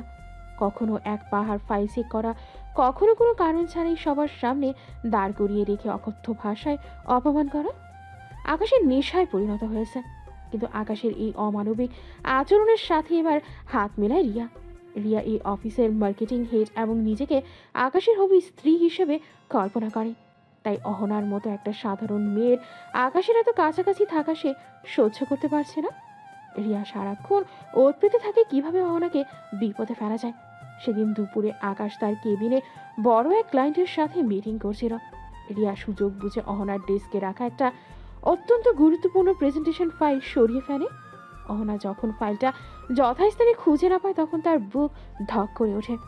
ঠিক সেই মুহূর্তে আকাশ কেবিন থেকে বের হয়ে আসে। অহনা, মিস্টার জামানের প্রেজেন্টেশন ফাইলটা দাও, কুইক, আমার ক্লায়েন্ট ওয়েট করছে। স্যার, ফাইলটা তো এইমাত্র আমার টেবিলে ছিল, আমি কেন জানি খুঁজে পাচ্ছি না। আমি এক্ষুনি দেখছি স্যার। পাচ্ছ না মানে কি? ওটা কি ডানা বেলে আকাশে উড়ে গেছে, নাকি তোমার মাথায় গিলুর বদলে গোবর ভরা আছে যে একটা ফাইল সামলাতে পারো না? রিয়া ঠিক এই সময় নাটকীয় ভঙ্গিতে সেখানে হাজির হয়। তার মুখে এক সিলতে ধূর্ত হাসি আর চোখে মুখে কৃত্রিম বিরক্তি। সে কোমরে হাত দিয়ে অহনার দিকে তাচ্ছিল্যের দৃষ্টিতে তাকালো। ও স্যার, আপনি আনস্মার্ট মেয়েটাকে কেন যে এত ইম্পর্টেন্ট ফাইল দেন আমি বুঝি না। আমি একটু আগেই দেখছিলাম ও ফাইলটা হাতে নিয়ে ক্যাফেটেরিয়ার দিকে যাচ্ছিল। হয়তো সেখানে আড্ডা দিতে গিয়ে কোথাও ফেলে এসেছে। আসলে গাইয়া মেয়েদের হাতে দামি ফাইল দিতে যা হয় আর কি, এটা কাজের চেয়ে অকাজই বেশি করে। রিয়াপু, আপনি এসব কি বলছেন? আমি তো আজ ক্যাফেটেরিয়ার দিকে যাইনি। আপনি কেন আমার নামে মিথ্যা অপবাদ দিচ্ছেন? স্যার, বিশ্বাস করুন, আমি জায়গা ছেড়ে এক মুহূর্তের জন্য সরিনি। চুপ করা হয় না, একদম মুখ খুলবে না। রিয়া এই অফিসের অনেক পুরনো আর দায়িত্বশীল অফিসার, সে কেন তোমার মতো একটা নগণ্য মেয়ের নামে মিথ্যা বলবে? নিজের দোষ ডাকতে অন্যের উপর দোষ চাপানো তোমার পুরনো অভ্যাস। স্যার, বিশ্বাস করুন, আমি সত্যি বলছি, আমি ফাইলটা এখানেই রেখেছিলাম। আকাশ অহনার দিকে এক পা এগিয়ে এলো। তার চোখে এখন আগুনের হলকা। সে অহনার কাঠটা এত জোরে চেপে ধরল যে অহনা ব্যথায় কুঁকড়ে গেল। আকাশের নিঃশ্বাস অহনার মুখে লাগছে, কিন্তু সেই নিঃশ্বাসে কোনো ভালোবাসা নেই, আছে শুধু ঘৃণা। তোমারই বিশ্বাস করুন, নাটক শুনতে শুনতে আমি টায়ার্ড হয়ে গেছি। রিয়া ঠিকই বলছে, তোমার মতো দায়িত্বজ্ঞানহীন অলস মেয়েকে গুরুত্বপূর্ণ পদে বসানোই আমার সব থেকে বড় ভুল ছিল। স্যার, আপনি মিছে মিছে রাগ করছেন কেন? আমি তো জানি ও কেমন। এই যে দেখুন তো, ডাস্টবিনের পাশে ওটা কি পড়ে আছে? ময়লার স্তূপে কি ফাইল থাকে নাকি? রিয়া নিচু হয়ে পাশ থেকে ফাইলটা তুলে আনলো। ফাইলটা এমনভাবে ময়লার ঝুড়ির পাশে রাখা ছিল যেন মনে হয় কেউ অবহেলা করে ফেলে দিয়েছে। আকাশ ফাইলটা রিয়ার হাত থেকে ছো মেরে নিল। ফাইলের গায়ে কিছুটা ময়লা লেগেছিল। আকাশ এটা দেখে আরো ক্ষিপ্ত হয়ে উঠল। দেখলে, এটা ডাস্টবিনের পাশে পড়েছিল। তোমার সাহস তো কম না হয় না? আমার কোম্পানির কয়েক কোটি টাকার ডিল যে ফাইলের উপর নির্ভর করছে, সেটা তুমি আবর্জনার মতো ফেলে রেখেছো। তুমি কি জানো এটা নষ্ট হলে তোমার পুরো গোষ্ঠী বিক্রি করলে এর ক্ষতিপূরণ দিতে পারবে না? আমি ফেলিনি স্যার। আমি কেন আমার নিজের চাকরি ঝুঁকির মুখে ফেলবো? কেউ বোধহয় ষড়যন্ত্র করে এটা ওখানে রেখেছে। স্যার, আপনি সিসিটিভি চেক করলে সব বুঝতে পারবেন। ষড়যন্ত্র? রিয়ার মতো একজন হাই প্রোফাইল অফিসার তোমার মতো সামান্য একটা পিয়নের সমতুল্য পিয়ের বিরুদ্ধে ষড়যন্ত্র করবে? তোমার যোগ্যতা কি যে তোমার বিরুদ্ধে কেউ লাগবে? তুমি একটা আপদ ছাড়া আর কিছুই না। আর সিসিটিভি চেক করার অর্ডার তুমি দেওয়ার কে? আমি কি তোমার চাকর? একদম ঠিক বলেছেন স্যার। ওর স্পর্ধা দিন দিন বেড়েই যাচ্ছে। ও শুধু অযোগ্যই না, ও চরম বেয়াদব।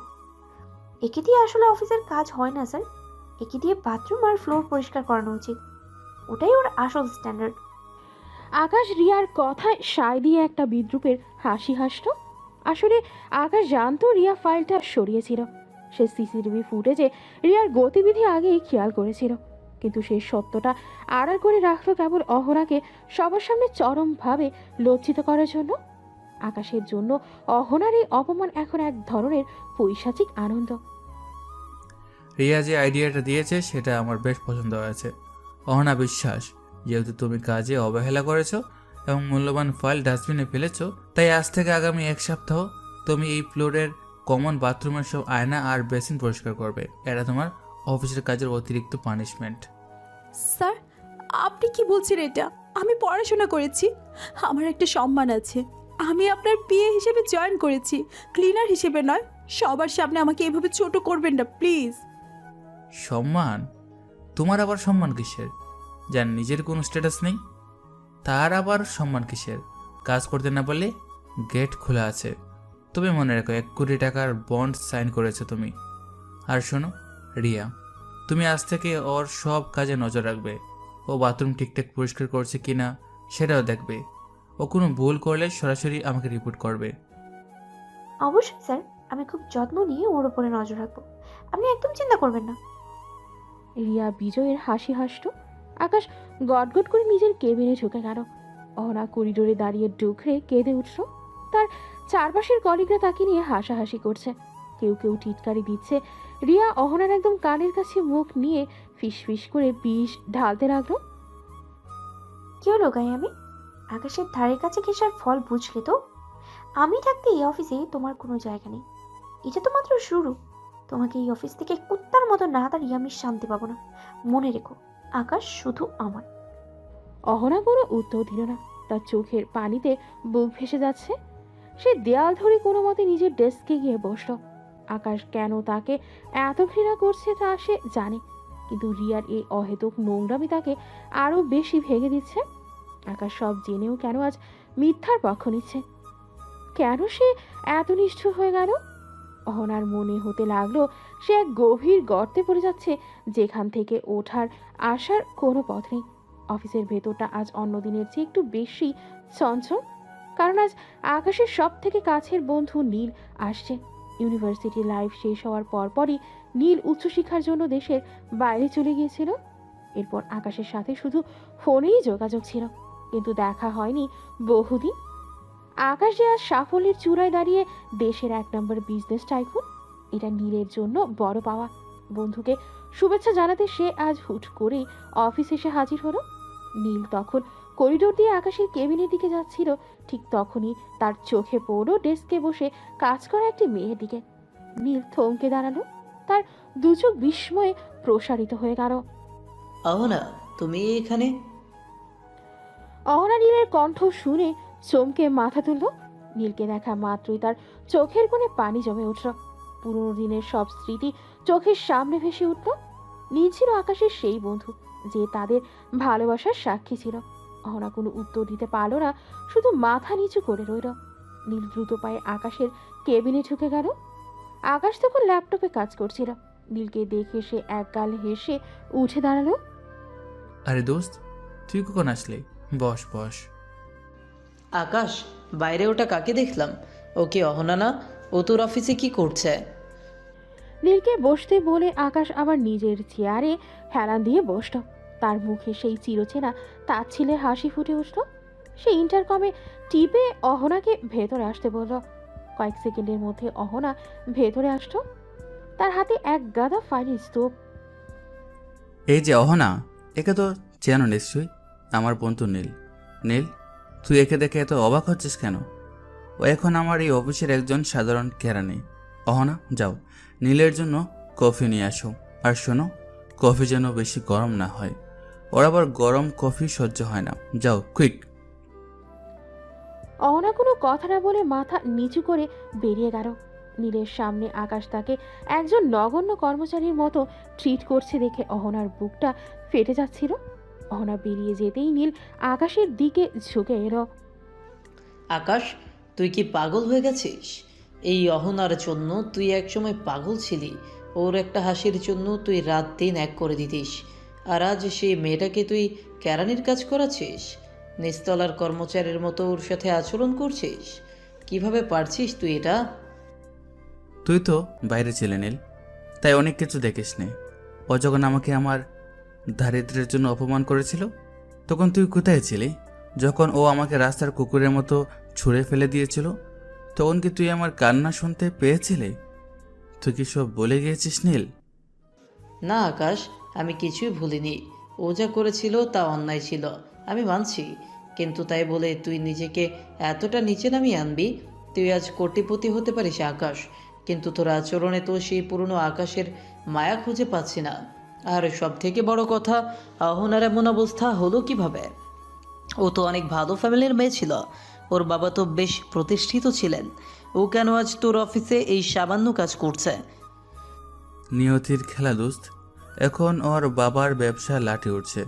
অভাব যখন দরজায় কড়া নাড়ে তখন সব অহংকার জানালা দিয়ে পালিয়ে যায়। ওর এই অসহায়ত্বের সুযোগটাই আমি নিয়েছি। ও যখন আমার পা ধরে চাকরির জন্য ভিক্ষা চাইছিল তখন আমার কলিজায় যে শান্তি লেগেছে সেটা তুই বুঝবি না। আকাশ, তুই প্রতিশোধ নিচ্ছিস ঠিক আছে, কিন্তু একটা মেয়েকে এইভাবে সবার সামনে ছোট করে তুই কি আসলেই সুখী? অহনার চোখে যে কষ্ট দেখলাম সেটা তো কোনো অভিনয়ের মতো মনে হলো না। ও তো নিঃস্ব হয়ে গেছে। নীল কথাগুলো বলছে আর আকাশ নির্বিকার ভাবে জানালার ওপাশে তাকিয়ে আছে। তার মনে কোনো অনুশোচনা নেই। ঠিক সেই সময় অহনা কফি নিয়ে ভেতরে প্রবেশ করলো। কাপা কাপা হাতে সে কফির মগটা নীলের সামনে রাখলো। নীল দেখলো অহনার আঙুলগুলো লাল হয়ে আছে। সম্ভবত কোনো ভারী কাজ করতে গিয়ে সে ব্যথা পেয়েছে। কি হলো, কপি রেখে দাঁড়িয়ে আছো কেন? বাইরে গিয়ে ওই ফাইলগুলোর ফটোকপি করো। 100 কপি চাই আমার আধ ঘন্টার মধ্যে, যাও। অহনা নীলের দিকে একবার করুণ দৃষ্টিতে তাকিয়ে রুম থেকে বেরিয়ে গেল। নীল বুঝলো আকাশ আজ অন্ধ হয়ে গেছে। প্রতিশোধের নেশা তাকে এতটাই আচ্ছন্ন করেছে যে সে সত্য মিথ্যার পার্থক্য করতে পারছে না। নীল মনে মনে ভাবলো অহনার এই পরিণতির পেছনে নিশ্চয়ই আরো বড় কোনো কারণ আছে যা আকাশ জানে না। কিন্তু আকাশকে এখন কিছু বোঝানো মানে অরণ্যের রোদন। সারাদিন নীল আর আকাশের সময়টা বেশ ভালোই কাটলো। পুরোনো দিনের স্মৃতিচারণ হাসি ঠাট্টায় আকাশ যেন কিছুক্ষণের জন্য তার ভেতরের কঠোরতাকে ভুলে গিয়েছিল। নীল অনেক চেষ্টা করেছে আকাশের মন থেকে অহনার প্রতি জমে থাকা বিষ নামাতে, কিন্তু আকাশ বারবারই প্রসঙ্গ এড়িয়ে যাচ্ছে। সন্ধ্যা পেরিয়ে যখন নীল আর আকাশ অফিস থেকে বেরিয়ে বাড়ির দিকে রওনা দিল, আকাশ নিজেই ড্রাইভ করছিল। নীল পাশে বসে জানালার বাইরে বিকেলের পড়ন্ত আলো দেখছিল। হঠাৎ নীলের চোখ আটকে গেল রাস্তার ধারের একটি রেস্টুরেন্টের সামনে। সে ভ্রু কুঁচকে ভালো করে দেখার চেষ্টা করলো। এরপর সে হাত উঁচিয়ে আকাশকে সামনের ফুটপাতের দিকে ইশারা করলো। আকাশ, ওইদিকে তাকাতো, ওটা কি অহনা না? আকাশ যখন নীলের ইশারা অনুযায়ী সামনের দিকে তাকালো তখন তার হৃদস্পন্দন যেন এক মুহূর্তের জন্যই থেমে গেল। রাস্তার পাশে অহনা দাঁড়িয়ে আছে আর তার সামনে একটা বাইক স্টার্ট দিয়ে দাঁড়িয়ে আছে একজন যুবক। ছেলেটি হাত বাড়িয়ে অহনাকে বাইকে ওঠার জন্য সাহায্য করছে। ছেলেটিকে দেখা মাত্রই আকাশের চোখ দুটো মুহূর্তের মধ্যেই রক্তবর্ণ ধারণ করলো আর হাতের কবজির শিরাগুলো ফুলে উঠল। স্টিয়ারিং হুইলটা সে এত জোরে চেপে ধরো যে মনে হলো ওটা ভেঙে গুড়িয়ে যাবে। কারণ সামনে দাঁড়িয়ে থাকা ওই ছেলেটি আর কেউ নয়, ওটা হলো অভি। অভি যার বিত্ত বৈভব আর অভিজাত্যের লোভে অহনা একদিন আকাশকে রাস্তার ডাস্টবিনে ছুঁড়ে ফেলে দিয়েছিল।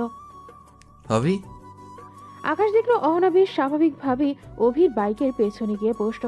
অভির কোমরে হাত দিয়ে সে বাইকে থিতু হতেই বাইকটি ভোগ করে স্টার্ট দিয়ে চোখের আড়ালে চলে গেল। আকাশের মনে হলো তার কলিজার ভেতর কেউ জ্বলন্ত কয়লা ঢেলে দিয়েছে। অপমানের সেই পুরনো দহন তাকে আবারও গ্রাস করলো। সে যে ভেবেছিল অহনা আজ নিঃস্ব, তার বাবার ব্যবসা লাটে উঠেছে, সে আজ পরিস্থিতির শিকার। সব যেন এক নিমিষেই মিথ্যা প্রমাণিত হলো। নীলের দিকে তাকিয়ে আকাশে পৈশাচিক হাসি দিল। দেখলে নীল, এর জন্য কি তুই সারাদিন আমার কাছে সুপারিশ করছিলি? ওই মেয়েটার জন্য তোর খুব মায়া হচ্ছিল, তাই না? দেখ, কুত্থার লেজ কখনো সোজা হয় না। ও আজও সেই অভির সাথেই ঘুরে বেড়াচ্ছে, যার টাকার জন্য ও আমাকে লাথি মেরেছিল। কিন্তু আকাশ, এটা কিভাবে সম্ভব? অহনা তোর অফিসে এত কষ্ট করে চাকরি করছে, আবার অভির সাথেও ঘুরছে। আমার তো মাথায় কিছুই ঢুকছে না। অভি তো তখন অনেক বড় লোক ছিল, ও কেন অহনাকে এই অবস্থায় রাখলো? ওটা ওর স্বভাব নীল। ও পরজীবী। একজনের টাকা শেষ হলে ও আরেকজনের কাছে আশ্রয় খুঁজে। হয়তো অভির টাকাও শেষ, তাই এখন দুজনে মিলে নতুন কোনো ছক সাজাচ্ছে। আমি তো পাগল ছিলাম যে ওর চোখের পানি দেখে এক মুহূর্তের জন্য হলেও দুর্বল হয়েছিলাম, কিন্তু ও দেখালো যে ও বদলায়নি। আকাশ, তুই রেগে আছিস ঠিকই, কিন্তু হুট করে কোনো সিদ্ধান্তে আসিস না। হয়তো এর পেছনে অন্য কোনো গল্প আছে। অভি আর অহনা একসাথে থাকার মানেই তো এই নয় যে... চুপ কর নীল, আর একটা শব্দ ওর সমর্থন বলবি না। ও আমার অফিসের চাকরি নিয়ে ঢুকেছে আমার উপর নজর রাখতে, নাকি অফিসের সাথে মিলে কোনো বড় ডাকাতি করতে, সেটা আমি বের করবই।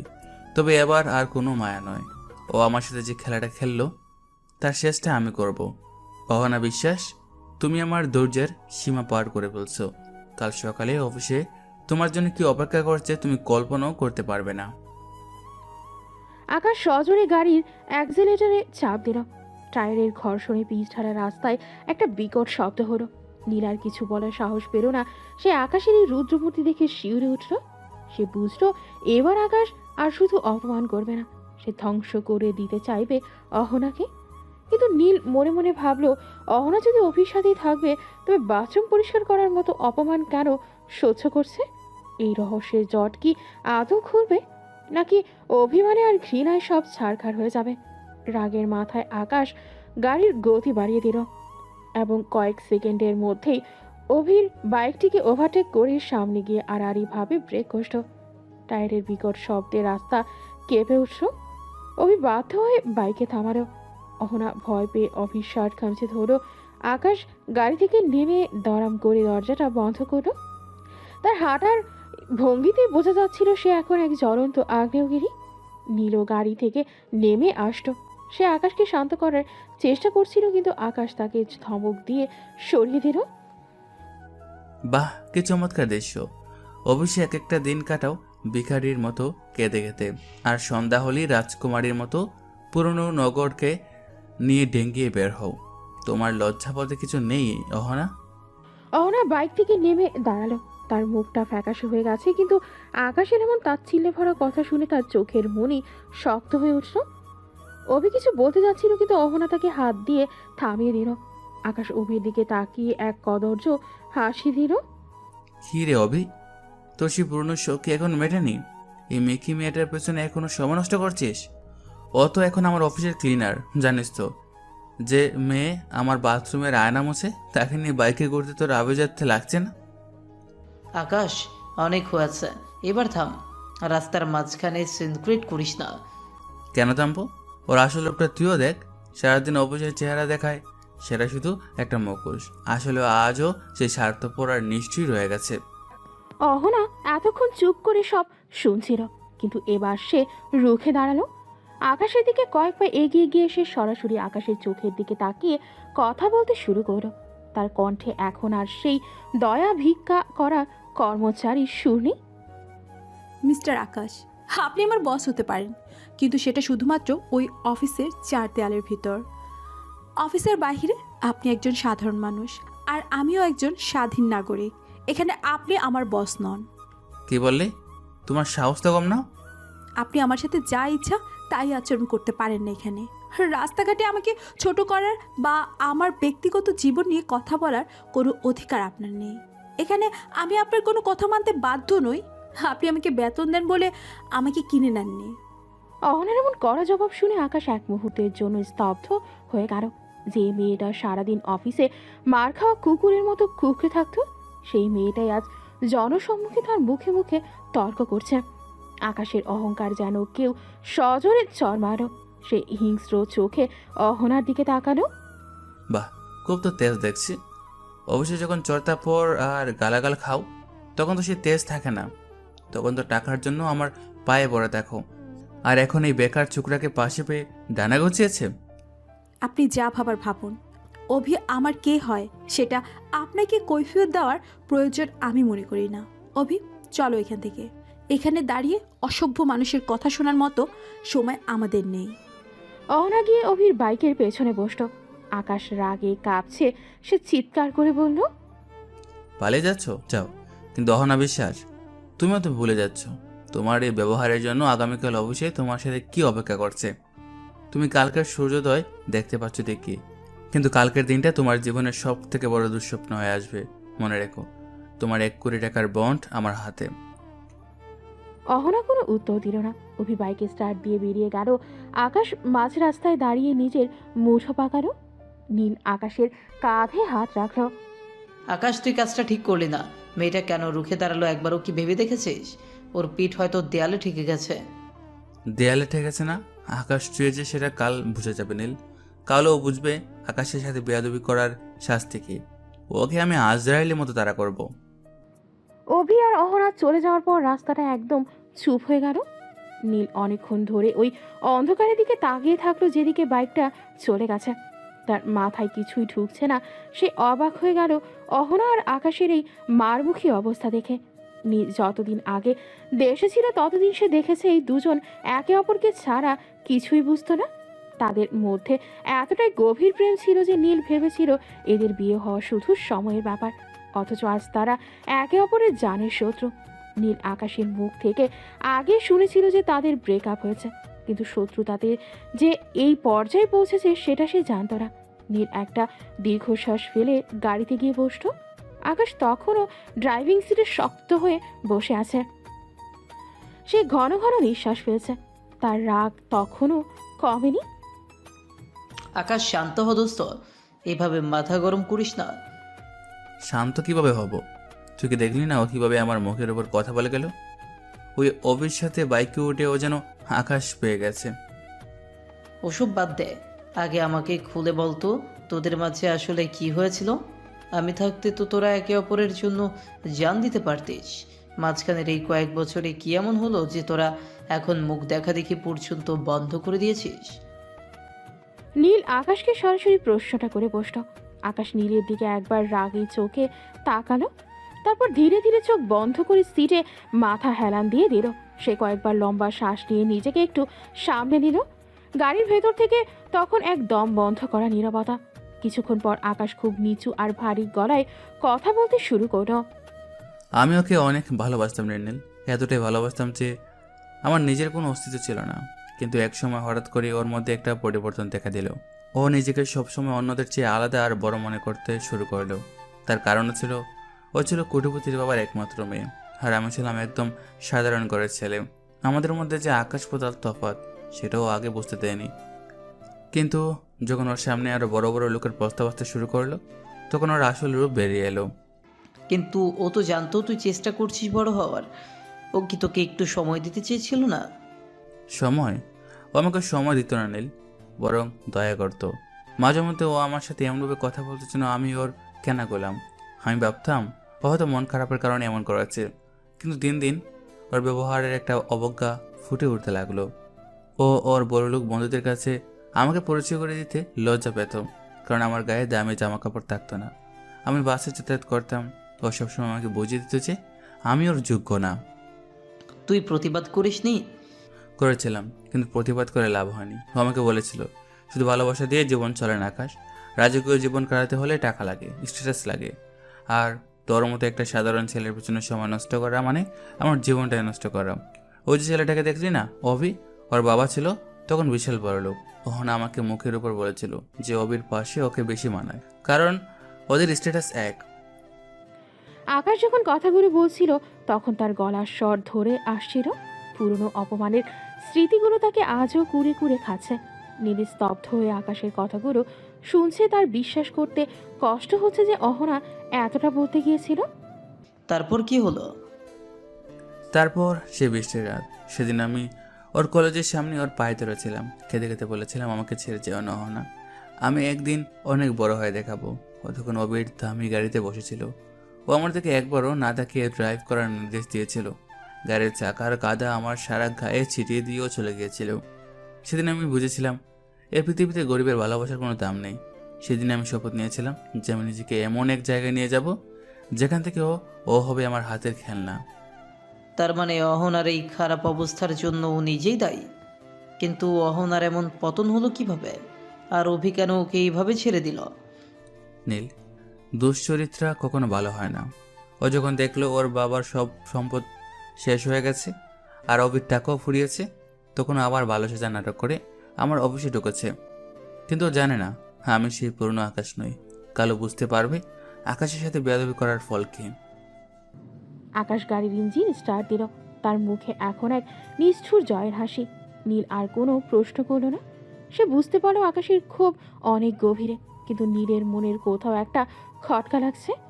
অহনা যদি সত্যিই টাকার স্ট্যাটাস খুঁজত, তবে সে আজ এই কষ্টের কাজ কেন করছে? রহস্যটা বোধহয় আরও গভীর। গত রাতের সেই ঘটনার পর আকাশের রাগ যেন কয়েক গুণ বেড়ে গেছে। পরদিন সকালে অফিস পা দিয়ে এই আকাশ যেন এক হিংস্র পশুর মতো আচরণ শুরু করলো। অহনার ডেস্কে আসা মাত্রই আকাশ তাকে নিজের কেবিনে ডেকে পাঠালো। অহনা ভেতরে ঢোকা মাত্রই আকাশ এক গাদা ফাইল তার মুখের ওপর ছুঁড়ে মারল। ফাইলের কোণ লেগে অহনার কপালটা একটু কেটে গেল, কিন্তু আকাশের চোখে কোনো দয়া দেখা গেল না। কালকে সে তেজ কোথায় গেল অহনা? কাল তো রাস্তায় দাঁড়িয়ে বড় বড় কথা বলছিলে, এখন কেন মাথা নিচু করে আছো? এই ফাইলগুলো এখনই অডিট করো। আর মনে রাখবে, এক পয়সার ভুল হলে তোমার কপালে আরও অনেক কষ্ট আছে। অহনা কোনো কথা না বলে কাঁদতে কাঁদতে ফাইলগুলো তুলতে লাগলো। আকাশ তাকে এক মুহূর্ত বসার সুযোগ দিল না।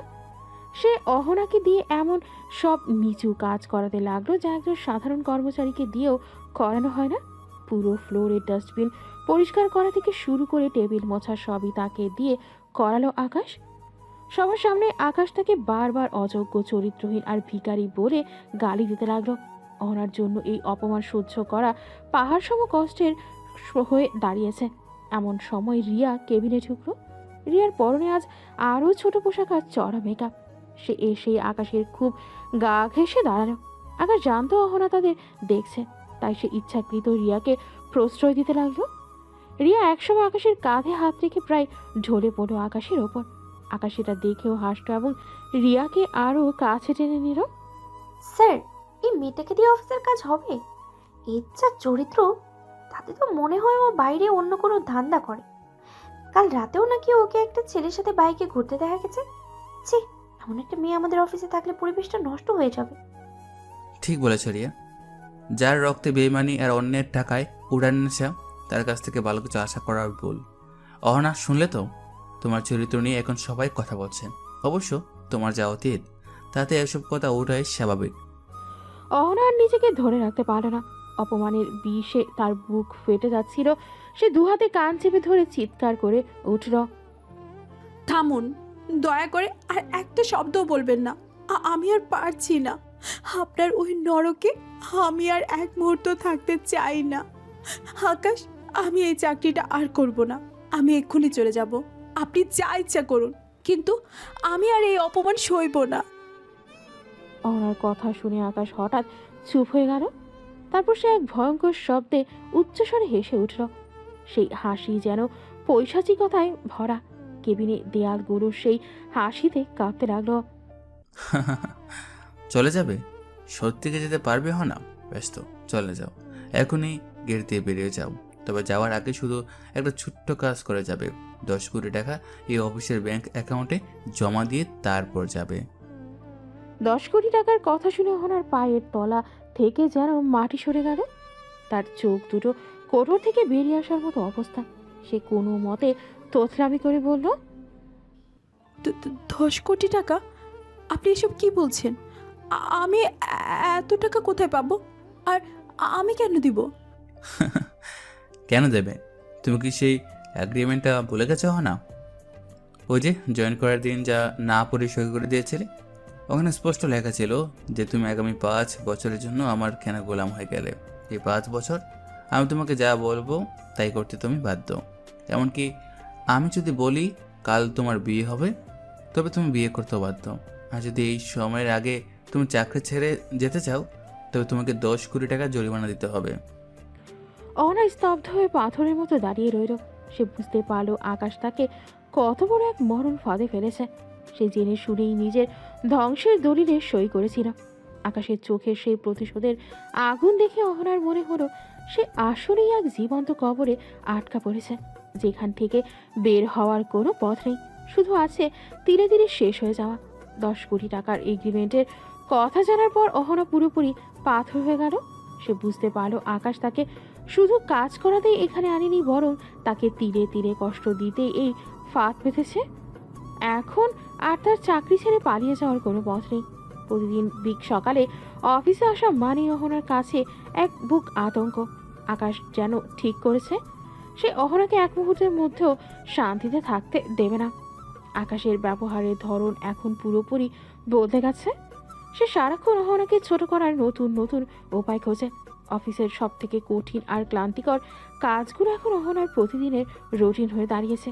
আকাশ তাকে দিয়ে এমন সব কাজ করে যা একজন প্রফেশনাল অ্যাসিস্ট্যান্টের কাজ নয়। কখনো তাকে দিয়ে নিচে তলা থেকে ভারী পানির জার টেনে আনায়, কখনো অফিসের সব ফাইল একা গোছাতে বাধ্য করে। আকাশ তার ক্যাবিনে বসে আরাম করে কাজ করে, আর তার ডেস্কে কাজ করতে থাকা অহনার চোখের পানি দেখে মনে মনে এক ধরনের পৈশাচিক তৃপ্তি পায়। অহনা, এই ফাইলগুলো নিয়ে 15 তলায় যাও। কোনো লিফট ব্যবহার করবে না, সিঁড়ি দিয়ে হেঁটে যাবে আর 10 মিনিটের মধ্যে কাজ শেষ করে ফিরে আসবে।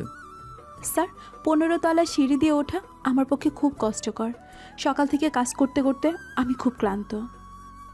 তোমার ক্লান্তি দেখার সময় আমার নেই। আমার হুকুম পালন করো, নয়তো এই এগ্রিমেন্টের শর্ত পূরণ করো। আর শুনো, ফেরার সময় আমার জন্য নিচতলার ক্যাফে থেকে লাঞ্চ নিয়ে আসবে, মনে থাকে যেন। অহনা কোনো কথা না বলে ভারী ফাইলের বোঝা নিয়ে সিঁড়ি দিয়ে উঠতে থাকে।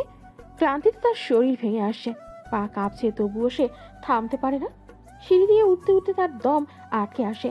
ফিরে আসার পর তাকে একটুও বিশ্রাম নিতে দেয় না আকাশ।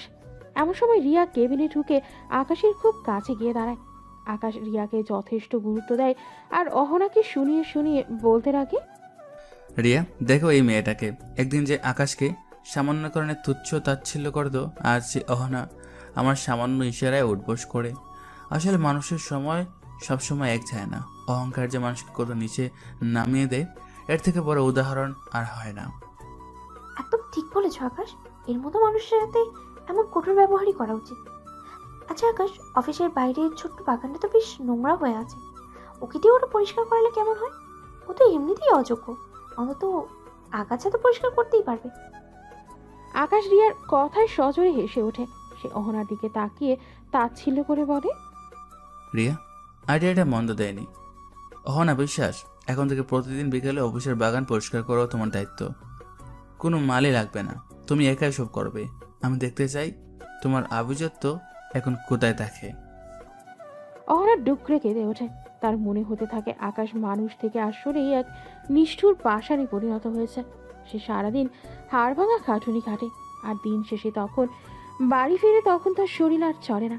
কিন্তু বাড়িতে অসুস্থ বাবার অভাবের সংসারের কথা ভেবে সে সব মুখ বুঝে সহ্য করে নেয়। অফিসের প্রতিটা মানুষ এখন অহনাকে তাচ্ছিল্য করে দেখে, আর রিয়া সবসময় তাকে বিপদে ফেলার নতুন নতুন ফোন দিয়ে আটে। অহনার এই কষ্ট যেন কোনো দিন শেষ হওয়া নয়। নীল অনেকদিন ধরেই ভাবছিল অহনা আর আকাশের এই তিক্ত সম্পর্কের পেছনের আসল কারণটা খুঁজে বের করবে। তার মনে হচ্ছিল আকাশ যা দেখছে বা ভাবছে তার বাইরেও হয়তো অন্য কোনো সত্যি লুকিয়ে আছে। সেদিন কেবিনে বিকেলে নিজে ব্যক্তিগত কিছু দরকারে নীল শহরের বড় একটা শপিং মলে যায়। কাজ শেষ করে সে ওপরতলার একটা ক্যাফেতে বসে কফি অর্ডার দিল। নীল ফোন ঘাটছিল, এমন সময় পাশের টেবিল থেকে কয়েকজনের হাসির শব্দ কানে এলো। নীল অনিচ্ছা সত্ত্বেও সেদিকে তাকাতেই তার চোয়াল শক্ত হয়ে গেল। সে দেখল অভি একটা মেয়ের সাথে খুব ঘনিষ্ঠ হয়ে বসে হাসাহাসি করছে। এই সেই অভি যাকে গত রাতেও অহনার সাথে দেখা গেছে। অভির চোখে মুখে কোনো অনুশোচনা বা দুঃখের লেশ মাত্র নেই। নীল আর নিজেকে সামলাতে পারল না, রাগে তার শরীরের রক্ত টকবক করে ফুটতে লাগলো। সে গটগট করে অভির টেবিলের সামনে গিয়ে দাঁড়ালো। কিরে অভি, খুব তো মজায় আছিস দেখছি। অভি হঠাৎ নীলকে দেখে বেশ অবাক হলো। সে একটু থতমত খেয়ে গেল, তবে সামনে নিয়ে বলল, আরে নীল ভাই, আপনি এখানে? আপনি কি আমাকে চিনতে পারছেন? কি হয়েছে, এমন করছেন কেন? চিনতে পারবো না কেন? তোকে তো চেনার জন্যই আজ এইখানে আসা। তোর মতো একটা নীচ মানুষের জন্য আমার বন্ধু আকাশ আজকে এতটা কষ্ট সহ্য করেছে। কেন তুই আমার বন্ধু আর তার ভালোবাসার মাঝে এসেছিলি? কেন তুই আকাশের জীবন থেকে অহনাকে সরিয়ে দিলি? আজ যখন এই মেয়ের সাথে আছিস, তবে সেদিন কেন অহনাকে কেড়ে নিয়েছিলি? নীলের কথা শুনে অভির পাশের মেয়েটি অবাক হয়ে তাকাতে লাগলো। অভি একটু ঘাবড়ে গেলেও পরক্ষণে তার মুখে একটা বাঁকা হাসি ফুটে উঠল। সে চেয়ারে হেলান দিয়ে বসে নীলের দিকে তাকিয়ে তাচ্ছিল্য করে বলল, নীল ভাই, আপনি ভুল মানুষকে দোষ দিচ্ছেন। আমি কোনোদিনও আকাশ আর অহনার মাঝখানে আসিনি। অহনা কোনোদিন আমাকে ভালোবাসেনি, আর আমিও ওকে কোনোদিন আমার গার্লফ্রেন্ড মনে করিনি। কি বলছিস এসব? তবে সেদিন তোরা একসাথে ঘুরতিস কেন? কেন অহনা তোকে নিয়ে আকাশের সাথে ব্রেকআপ করলো? আর কাল রাতেও তো তোকে দেখলাম অহনাকে নিয়ে বাইকে ঘুরছিস। নীল ভাই, আপনি বা আকাশ যা দেখছেন তা ছিল শুধু একটা নাটক। অহনা কোনোদিন আকাশের সাথে ব্রেকআপ করতে চায়নি, ও বাধ্য হয়েছিল। সত্যিটা হলো অহনা আমার আপন মামাতো বোন। অভির এই কথাটি শুনে নীলের পায়ের তলা থেকে যেন মাটি সরে গেল। তার সারা শরীর মুহূর্তের মধ্যেই হিম হয়ে এলো। সে অবিশ্বাস্য চোখে অভির দিকে তাকিয়ে রইল। মামাতো বোন মানে? আকাশ তো জানে তুই ওর বয়ফ্রেন্ড ছিলি। আকাশ যা জানে তা অহনা ওকে জানতে বাধ্য করেছিল। সেদিন অহনার বাবার ব্যবসা খুব খারাপভাবে ডুবে গিয়েছিল, তাদের উপর অনেক বড় ঋণের বোঝা ছিল। আকাশের উপর যাতে কোনো বিপদ না আসে, আকাশের ক্যারিয়ার যাতে নষ্ট না হয়, সেজন্য অহনা নিজেকে খারাপ সাজিয়ে আকাশকে দূরে সরিয়ে দিয়েছিল। ও জানতো আকাশ ওকে পাগলের মতো ভালোবাসে, তাই সাহসী বললে আকাশ ওকে ছাড়তো না। ও আমাকে বলেছিল ওর বয়ফ্রেন্ড সাথে নাটক করতে, যাতে আকাশ ওকে ঘৃণা করে চলে যায়। কাল রাতেও আমার সাথে বাইকে উঠেছিল, কারণ ওর ছোট ভাইয়ের খুব জ্বর ছিল। আমি ওকে হসপিটালে নিয়ে যাচ্ছিলাম। তার মানে অহনা কোনো বেইমানি করেনি, ও আকাশের মঙ্গলের জন্যই নিজেকে বিলিয়ে দিয়েছিল। আর আকাশ আকাশ তো ওকে প্রতিদিন অফিসে পৈশাচিক কষ্ট দিচ্ছে, ও তো অহনাকে শেষ করে দিচ্ছে। কি বলছেন নীল ভাই? আকাশ অহনাকে কষ্ট দিচ্ছে? অহনা তো আমায় কিছু বলেনি। ও শুধু বলেছিল ও এক বড় কোম্পানিতে চাকরি পেয়েছে। ওহ গড, ও সব কষ্ট একাই সহ্য করছে। নীল আর এক মুহূর্ত সেখানে দাঁড়ালো না। তার চোখ দিয়ে পানি গড়িয়ে পড়ছে। সে বুঝতে পারলো আকাশ এক মস্ত বড় ভুল করেছে। অহনা কোনো বিশ্বাসঘাতক নয়, সে এক ত্যাগী প্রেমিকা যে আজও আকাশকে বাঁচানোর জন্য নিজের জীবন উৎসর্গ করে দিচ্ছে। নীল পাগলের মতো পার্কিং লটের দিকে দৌড়াতে লাগলো। তাকে এখনই আকাশের কাছে পৌঁছাতে হবে। আকাশের এই নিষ্ঠুর প্রতিশোধ বন্ধ করতেই হবে, না হলে দেরি হয়ে যাবে অনেক। আকাশ গাড়িতে গিয়ে বসলো। গাড়ির আয়নায় নিজের রক্তিম চোখগুলোকে দেখে সে মনে মনে এক ভয়ঙ্কর প্রতিশোধের ছক সাজাতে লাগলো। কালকের সকালটা শুধু অফিসার নয়, অহনার জীবনের এক চরম অগ্নি পরীক্ষার দিন হতে চলেছে। নীল শপিং মল থেকে বের হয়ে ঝড়ের গতিতে গাড়ি চালিয়ে আকাশের অফিসের দিকে রওনা দিল। তার কানে তখন অভির কথাগুলো বাজছে। অহনা কোনো বেইমানি করেনি, সে তো নিজের ভালোবাসা রক্ষা করতে নিজেকে খারাপ বানিয়েছিল। নীলের বুকটা ফেরে যাচ্ছে এটা ভেবে যে নির্দোষ একটা মেয়েকে আকাশ গত কয়েকদিন ধরে কি পৈশাচিক যন্ত্রণার মধ্য দিয়ে নিয়ে গেছে। অফিসে পৌঁছেই নীল দেখলো চারিদিকে ভিড়। অফিসের মাঝখানে দাঁড়িয়ে আকাশ অহনাকে খুব বাজেভাবে বকাঝকা করছে। অহনার হাতে একটা ট্রে, সেখানে কয়েক কাপ কফি। আকাশের রাগী কণ্ঠ পুরো ফ্লোরে প্রতিধ্বনিত হচ্ছে। আমি কি তোমাকে বলেছিলাম কফিতে এত চিনি দিতে? তুমি কি ইচ্ছাকৃতভাবে আমার কাজটা নষ্ট করার শপথ নিয়েছো? তোমার মতো অযোগ্য মেয়েকে দিয়ে একটা ঠিকঠাক কফিও বানানো হয় না। ঠিক বলেছেন স্যার, ওর তো মন থাকে বাইরের আড্ডায়, কাজে তো আর মন নেই। অহনা মাথা নিচু করে কাঁপছে, তার চোখের পানি টপ টপ করে কফির মগের ভেতর পড়ছে। আকাশ যখন আবারও কিছু একটা বলতে যাবে ঠিক তখনই নীল ভিড় ঠেলে জ্বরের বেগে সামনে এলো। আকাশ কিছু বুঝে ওঠার আগেই নীল সজোরে আকাশের গালে একটা চর বসিয়ে দিল। পুরো অফিস এক নিমিষেই নিস্তব্ধ হয়ে গেল। আকাশ নিজের গলা চেপে ধরে অবিশ্বাস্য চোখে নীলের দিকে তাকালো। তার শ্রেষ্ঠ বন্ধু তাকে সবার সামনে চর মারল। তুই কি পাগল হয়ে গেছিস? আমার গায়ে হাত তুললি এই সামান্য মেয়ের জন্য? হ্যাঁ তুলেছি, কারণ তুই একটা অন্ধ আর অমানুষ হয়ে গেছিস আকাশ। তুই নিজেকে অনেক বড় শক্তিশালী মনে করিস না, কিন্তু তুই আসলে একটা নির্বোধ। তুই জানিস তুই কার উপর অত্যাচার করছিস? আমি জানি, আমি এক বেইমান আর বৃদ্ধলোভী মেয়ের ওপর প্রতিশোধ নিচ্ছি। বেঈমান, পিত্তলোভী, তুই যার চরিত্র নিয়ে কথা বলছিস সে তোর জন্য নিজের জীবনটা শেষ করে দিয়েছে। অভি ওর বয়ফ্রেন্ড নয় রে পাগল, অভি ওর আপন মামাতো ভাই। আকাশের চোখ দুটো মুহূর্তের মধ্যে স্থির হয়ে গেল। সে তোতলামি করে বলল, মানে কি বলছিস এসব? এটা হতে পারে না। এটাই সত্যি। অহনও সেদিন তোকে ছেড়ে দিয়েছিল কারণ ওর বাবার ব্যবসা ডুবে গিয়েছিল, ওরা নিঃস্ব হয়ে গিয়েছিল। ও চায়নি ওর উপর আসা ওই ঋণের বোঝা তোর ঘাড়ে পড়ুক, ও চায়নি তোর উজ্জ্বল কেরিয়ার নষ্ট হোক। তাই ও নিজেকে খারাপ সাজিয়ে তোকে দূরে সরিয়ে দিয়েছিল, যাতে তুই ওকে ঘৃণা করে সামনে এগিয়ে যাস। ও আজ তোর পায়ের নিচে বসে অপমান সহ্য করছে শুধু তোর কাছে থাকার জন্য, তোকে ভালোবাসি বলে। আর তুই ওকে প্রতিদিন তিলে তিলে মেরে ফেলছিস। আকাশ থমকে দাঁড়িয়ে গেল। তার হাত পা অবশ হয়ে আসছে। সে বড় বড় কোনো চোখ করে অহনার দিকে তাকালো। অহনা তখন মেঝেতে বসে ফুপিয়ে ফুপিয়ে কাঁদছে। নীলার কথাগুলো শুনে অফিসের সবাইও অবাক হয়ে গেল। রিয়া কাঁচুমাচু হয়ে একপাশে সরে দাঁড়ালো। আকাশ, তুই তো শুধু ওর কান্না দেখেছিস, কিন্তু কান্নার পেছনের গল্পটা জানার চেষ্টা করিসনি। আজ যখন তুই কোটিপতি তখনও ও তার কাছে টাকা চায়নি, বরং সব অপমান মুখ বুঝে সহ্য করেছে।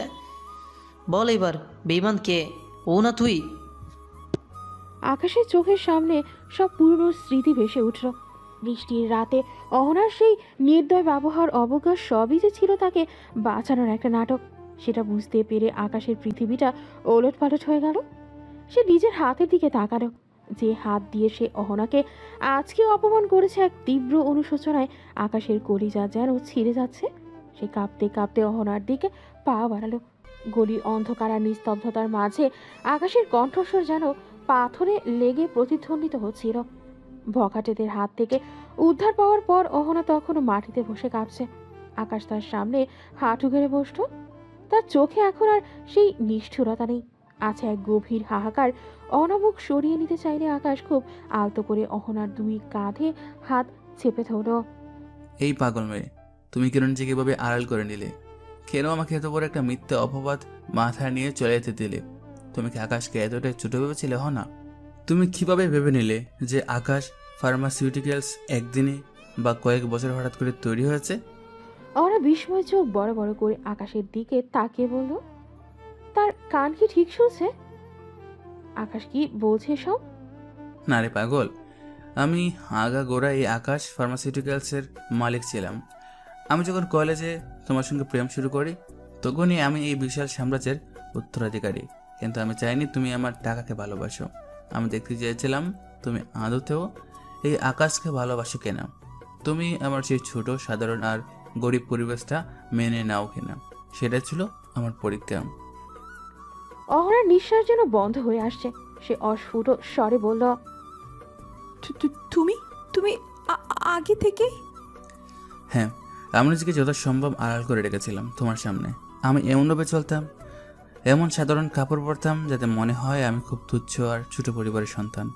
আমি জেনে শুনে সাইকেল চালিয়ে তোমার সামনে যেতাম, সাধারণ হোটেলে খেতাম। আমি চেয়েছিলাম তোমার জন্য শুধু আকাশকে ভালোবাসো, আকাশের সম্পদকে নয়। আমি আকাশ চৌধুরী এই দেশের নামি দামি আকাশ গ্রুপ আর আকাশ ফার্মাসিউটিক্যালসের আসল মালিক ছিলাম আমি শুরু থেকেই। অহনার মাথার উপর দিয়ে যেন বিদ্যুৎ বয়ে গেল। সে যে আকাশকে বাঁচানোর জন্য নিজেকে কলঙ্কিত করেছিল, সেই আকাশ আসলে আগে থেকেই সবকিছুর অধিপতি ছিল। অহনার মনে হলো সে এক বিশাল গোলক ধাঁধায় হারিয়ে গেছে। কিন্তু না, তুমি তো আমাকে পরীক্ষা করার সুযোগই দিলে না। তার আগে তুমি নাটক করে নিজেকে বেঈমান সাজালে। কেন করলে এমনটা? কেন ভাবলে যে আকাশ তোমাকে সাহায্য করতে পারবে না? যদি সেদিন তুমি আমাকে সব সত্যি বলতে, তবে তোমার বাবার ব্যবসা আমি এক নিমিষেই টেনে তুলতে পারতাম। তোমার এই বছরের পর বছর চোখের জল আর আজকের এই কষ্ট কিছুই হতো না।